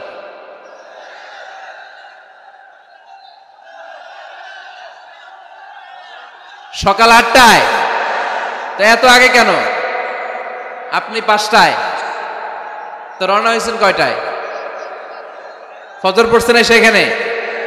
মাশাআল্লাহ, আল্লাহ তুমি কবুল করো। আল্লাহর নামের 3টা তাকবীর দেয়া যাবে? পড়েন, আওয়াজ তুলে পড়েন, লিল্লাহি তাকবীর, লিল্লাহি তাকবীর, লিল্লাহি তাকবীর। বাচ্চার হৃদয়ে ছোট্টবেলায় কার ভয় ঢুকাই দিব? চিল্লায় বলতে হবে কার? আল্লাহর ভয়টা ঢুকায় দেন, তাহলে এই ছেলে দেশপ্রেমিক হবে। কোনটা হালাল কোনটা হারাম শিখাই দিবেন। ইমাম হাসান রাদিয়াল্লাহু তাআলা আনহু, এই আওয়াজ কিসের? আওয়াজ কিসের রে ভাই? কোন ছবি তোলা হবে না। ছবি নামাও, মোবাইল নামাও। এই ছবি তোলাটাই শেষ করলো বাংলাদেশটাতে। খালি ছবি আর ছবি, কোথাও যেতে পারি না। খাইতে বসলে ছবি, কারোর সাথে কথা বলতে গেলে ছবি, এয়ারপোর্টে গেলে ছবি, হেলিকপ্টারে ঢুকলে ছবি, পাইলটকে হুজুরের দিকে তাকান একটা সেলফি। কি ভয়ঙ্কর অবস্থা দেখছেন? পাইলট বলতে হুজুর একটু এদিকে তাকান, কই যাবেন? এটাকে মাত্রাতিরিক্ত করবেন না। Access of anything is not good. কোন জিনিসের অতিরঞ্জিত করা ভালো না। প্রয়োজনে 2-1টা ছবি তুললেন, অপ্রয়োজনে কোনো ছবি আমরা তুলতে চাই, এটা যেন খেয়াল থাকে। হালাল হারাম বাচ্চাদেরকে শিখাবেন, ছোট্টবেলা থেকে এই লেসনটা দিয়ে দেন। বাবা এটা হালাল, বাবা এটা হারাম, আম্মু এটা হালাল, আম্মু এটা হারাম। পারবেন? পারবেন? বাবা যারা আসছেন পারবেন আপনারা? মাশাআল্লাহ। আল্লাহ রাসূল সাল্লাল্লাহু আলাইহি ওয়াসাল্লামের প্রিয় নাতি হাসান রাদিয়াল্লাহু তাআলা আনহু সাদাকার খেজুর, যাকাতের খেজুর স্তূপ করা ছিল। ছোট্ট মানুষ, খেজুর দেখে খাইতে মনে চাইছে, উনি খেজুর নিয়ে খাওয়া শুরু করে দিলেন। আল্লাহ রাসূল সাল্লাল্লাহু আলাইহি ওয়াসাল্লাম এসে বললেন, কিখ কিখ, মানে ওয়াক ওয়াক, থু মারো, থু মারো, ফেলো, মুখ থেকে বের করো। আন্না লা নাকুলু সাদাকা, নানা ভাই তুমি জানো না আমরা হাশমি খানদানের লোক, আলে মুহাম্মদ, তুমি মুহাম্মাদের বংশধর, আমাদের জন্য যাকাতের খাবার, সদকার খাবার খাওয়া কিয়ামত পর্যন্ত হারাম করে দিয়েছে কে? ছোট্ট হাসান রাদিয়াল্লাহু তাআলা আনহু, ওনারাও একটা সদকার খেজুর গলার ভিতর দিয়ে নিচে নামতে বিশ্বনবী দেন নাই। মুখের মধ্যে চাপ মেরে বললেন, ওয়াক্থু, মুখ থেকে বের করে ফেলে দাও। সুবহানাল্লাহ পড়েন। ছোটবেলায় শিখাইতে হয়। বিশ্বনবী শিখাইলেন এটা হারাম, তুমি এটা খেতে পারবে না, কিন্তু ছোট্টবেলায় শিখাই দেন, জীবনেও বলবে না। কারণ বাচ্চারা যখন ছোট তখন ওরা কাদামাটির মতো। কিসের মতো? কাদামাটি দিয়ে ডিজাইন করা যায়, যেমন আকৃতি দেয়া দরকার তেমন দেয়া যায়। দেখবেন কামার, কামার না কুমার, কুমার যখন কাদামাটি দিয়ে, একই মাটি দিয়ে পুতুল বানায়, একই মাটি দিয়ে জগ বানায়, একই কাদামাটি দিয়ে ডিজাইন করে পাতিল বানায়, কিন্তু এটাতে যখন আগুনে পোড়া দিয়ে শক্ত করে ফেলে, এরপরে আর এটাতে বাঁকা করা যায়, অন্য ডিজাইন দেয়া যায়, দিতে গেলে কি হয়? ভেঙে যায়। এজন্য কাঁচা না নোয়ালে বাস, পাকলে করে আগে আগে। ওরা এখন নরম, কোমলমতি বলে ওদেরকে। শিশুদেরকে কি বলে? কোমলমতি শিশু। ওদেরকে এখনই যেটা শিখাবেন ওরা ওইটাই শিখবে। বাচ্চাকে শিখাবেন দ্য সেন্স অফ অ্যাকাউন্টেবিলিটি, জবাবদিহিতার ভয়। আব্বু তুমি দুনিয়াতে যা করো না কেন, in the day of judgement, কিয়ামতের দিন আল্লাহর সুপ্রিম কোর্টের কাঠগড়ায় তোমাকে দাঁড়াতে হবে। পাই টু পাই হিসেব চাইবেন আল্লাহ সেদিন, ঠিক কিনা? বিশ্ব নবী এমন নবী, আমার নবীর সুপারিশ ছাড়া কেউ জান্নাতে আমরা প্রবেশ করতে পারবো না। কিয়ামতের ময়দানে কোন নবী সুপারিশ করতে পারবে না, কেবলমাত্র আমার নবী বিশ্ব নবী ছাড়া। যেই নবী সুপারিশ শুরু করবেন তখনই রব্বুল আলামিন জান্নাতে ঢোকার অনুমতি আমাদেরকে দিয়ে দিবেন। কিন্তু ওই নবী নিজের মেয়ে ফাতেমাকে ডেকে বলে, ইয়া ফাতেমা সালি মিন্নি মিন মালি শাইআ ইন্নী লা উগনি আনকা মিনাল্লাহি শাইআ। ও ফাতেমা, আমার কাছ থেকে এই দুনিয়ায় সম্পদ যা চাওয়া লাগে তুমি চেয়ে নাও, কিয়ামতের দিন নবীর মেয়ে হিসেবে আমি তোমাকে আল্লাহর কাছে কিছু করে দিতে পারবো না। ফাতেমা সালি মিন মালি মা শিইতি, আমার কাছ থেকে কি লাগবে দুনিয়ায় চেয়ে নাও, তুমি নবীর মেয়ে হিসেবে কিয়ামতের দিন আমি কিছু করে দিতে পারবো না। সুবহানাল্লাহ পড়বেন না? যেই নবীকে সুপারিশের সুযোগ আল্লাহ দিবেন, যেই নবী সবার আগে জান্নাতে ধাক্কা মারবেন, যেই নবীর মেয়েকে ঘোষণা দেওয়া হয়েছে সাইয়্যিদাতুন নিসাই আহলিল জান্নাহ, সব জান্নাতি রমণীদের সর্দারিনী, ওই মেয়েকে বিশ্বনবী কিভাবে দ্য সেন্স অফ অ্যাকাউন্টেবিলিটি, জবাবদিহিতার ভয় শিক্ষা দিচ্ছেন। ফাতেমা, নিজের আমল দিয়ে, নিজের কাজ দিয়ে নিজের জবাব রেডি করে যেও, আমি নবীর মেয়ে হিসেবে আল্লাহ তোমার কিচ্ছু করবে না। এরকম জবাবদিহিতার ভয় বাচ্চাদের হৃদয়ে ঢুকায় দেওয়ার দরকার আছে না নাই? এরপরে 8 নম্বরে, অনেকে বলে হুজুর আমার ছেলেটা ভালো না, অনেকে বলে হুজুর আমার মেয়েটা ভালো না, আমি জিজ্ঞেস করি আপনি ভালো নি, আপনি ভালো কিনা সেটা বলেন। লো ঠিক কিনা? নিজে ভালো না, ছেলে মেয়ে ভালো চায়, এরকম আছে না নাই? জীবনও হবে না। আপনি সারাদিন টানেন সিগারেট, সারাদিন কি টানেন, আর ছেলেরে বুঝাইতেছেন ধূমপান স্বাস্থ্যের জন্য ক্ষতিকর। ছেলেরে কি ওয়াজ করতেছেন? ধূমপান স্বাস্থ্যের জন্য ক্ষতিকর, নিজে টানেন কি সিগারেট, কাজ হবে? আপনি মা, আপনি সারাদিন দেখেন হিন্দি সিরিয়াল, আর আপনি চান আপনার মেয়েটা ওন্না পরে ঘুরুক, বোরকা পরে বেরোক, আপনি চান আপনার মেয়েটা নামাজি হোক, কিন্তু আপনার সিরিয়াল একটাও মিস হয় না। এরকম মা আছে না নাই? কাজ হবে? কথা বলেন। এজন্য নিজেরা উত্তম বা আদর্শ ছেলে মেয়ে পেতে হলে আগে আদর্শ বাবা মা হতে হবে। কথা বলেন। আদর্শ ছেলে মেয়ে পেতে হলে কি করতে হবে? আদর্শ বাবা মা হতে হবে, কারণ তারা আমাদের অ্যাডভাইস শুনতে চায় না। বর্তমানের ছেলে পেলে এত ইচড়ে পাকা, এত ছোট্ট ছোট্ট ছেলে মেয়েরা প্রেম ভালোবাসা বুঝে ফেলছে, আছে না নাই? ক্লাস 4 এর মধ্যে ভাগ করে ফেলেছে, এটা তোর, এটা আমার, এটা ওর, ভাগাভাগি শেষ। কোন ক্লাসে? 4 এ। ক্লাস 4 এর নাকি গার্লফ্রেন্ড আছে, আমার গার্লফ্রেন্ড আমার এটা দিস। আমরা দাখিল আলিম যখন পড়ি তখনও তো এগুলো বুঝতাম না, আর এখন ক্লাস 4 এর ছেলে মেয়ে গার্লফ্রেন্ড বয়ফ্রেন্ড পুরা ক্লাস ভাগাভাগি হয়ে গেছে, আছে না নাই? ইচড়ে পাকা, অকাল পক্ক, আগে আগে পেকে যায় ছেলে মেয়েগুলা। তো এই জন্য এদেরকে হ্যান্ডেল করা it's not easy job, it's a big deal. এটা অনেক কঠিন। They don't like to listen to our advices. They try to follow us. They try to copy us. They just do what we do. ওরা আমাদের উপদেশ শুনতে পছন্দ করে না, আমরা যা করি ওরা ওইটা করে। বাচ্চারা কিন্তু উপদেশ শুনতে পছন্দ করে না, জানেন? ওরা যা দেখে তাই করে, করে না? দেখবেন আপনি যখন নামাজ পড়বেন আপনার মেয়েটাও এসে নামাজে দাঁড়ায়, আছে না নাই? আপনি যখন নামাজ পড়েন, আমি যখন নামাজে দাঁড়াই, আমার ছোট্ট মেয়েটাও নামাজে দাঁড়ায় এইভাবে, আর বিড়বিড় করে কি যেন পড়ে, এরকম মুখ নাড়াতে থাকে, ঠোঁট নাড়াতে থাকে। ও ভালো করে কথাও বলতে পারে না, কিন্তু বিড়বিড় করে, কারণ ও আমাকে দেখে আমি বিড়বিড় করে কি যেন পড়ি। ওর মাকে দেখে এইভাবে দাঁড়ালে বিড়বিড় করে কি যেন পড়ে। সে আমাদের মতো অনুকরণ করতে চায়, আছে না নাই? দেখবেন ছোট্ট বাচ্চাটা পানি পেলে আমাদের মতো কুলি করতে চায়, মুখে দেয়, ওযু করতে চায়, আছে না নাই? They try to copy us, they imitate us, they don't like to listen to our advices anymore. তারা আমাদের উপদেশ শুনতে চায় না, তারা আমরা যা করি তাই করতে চায়।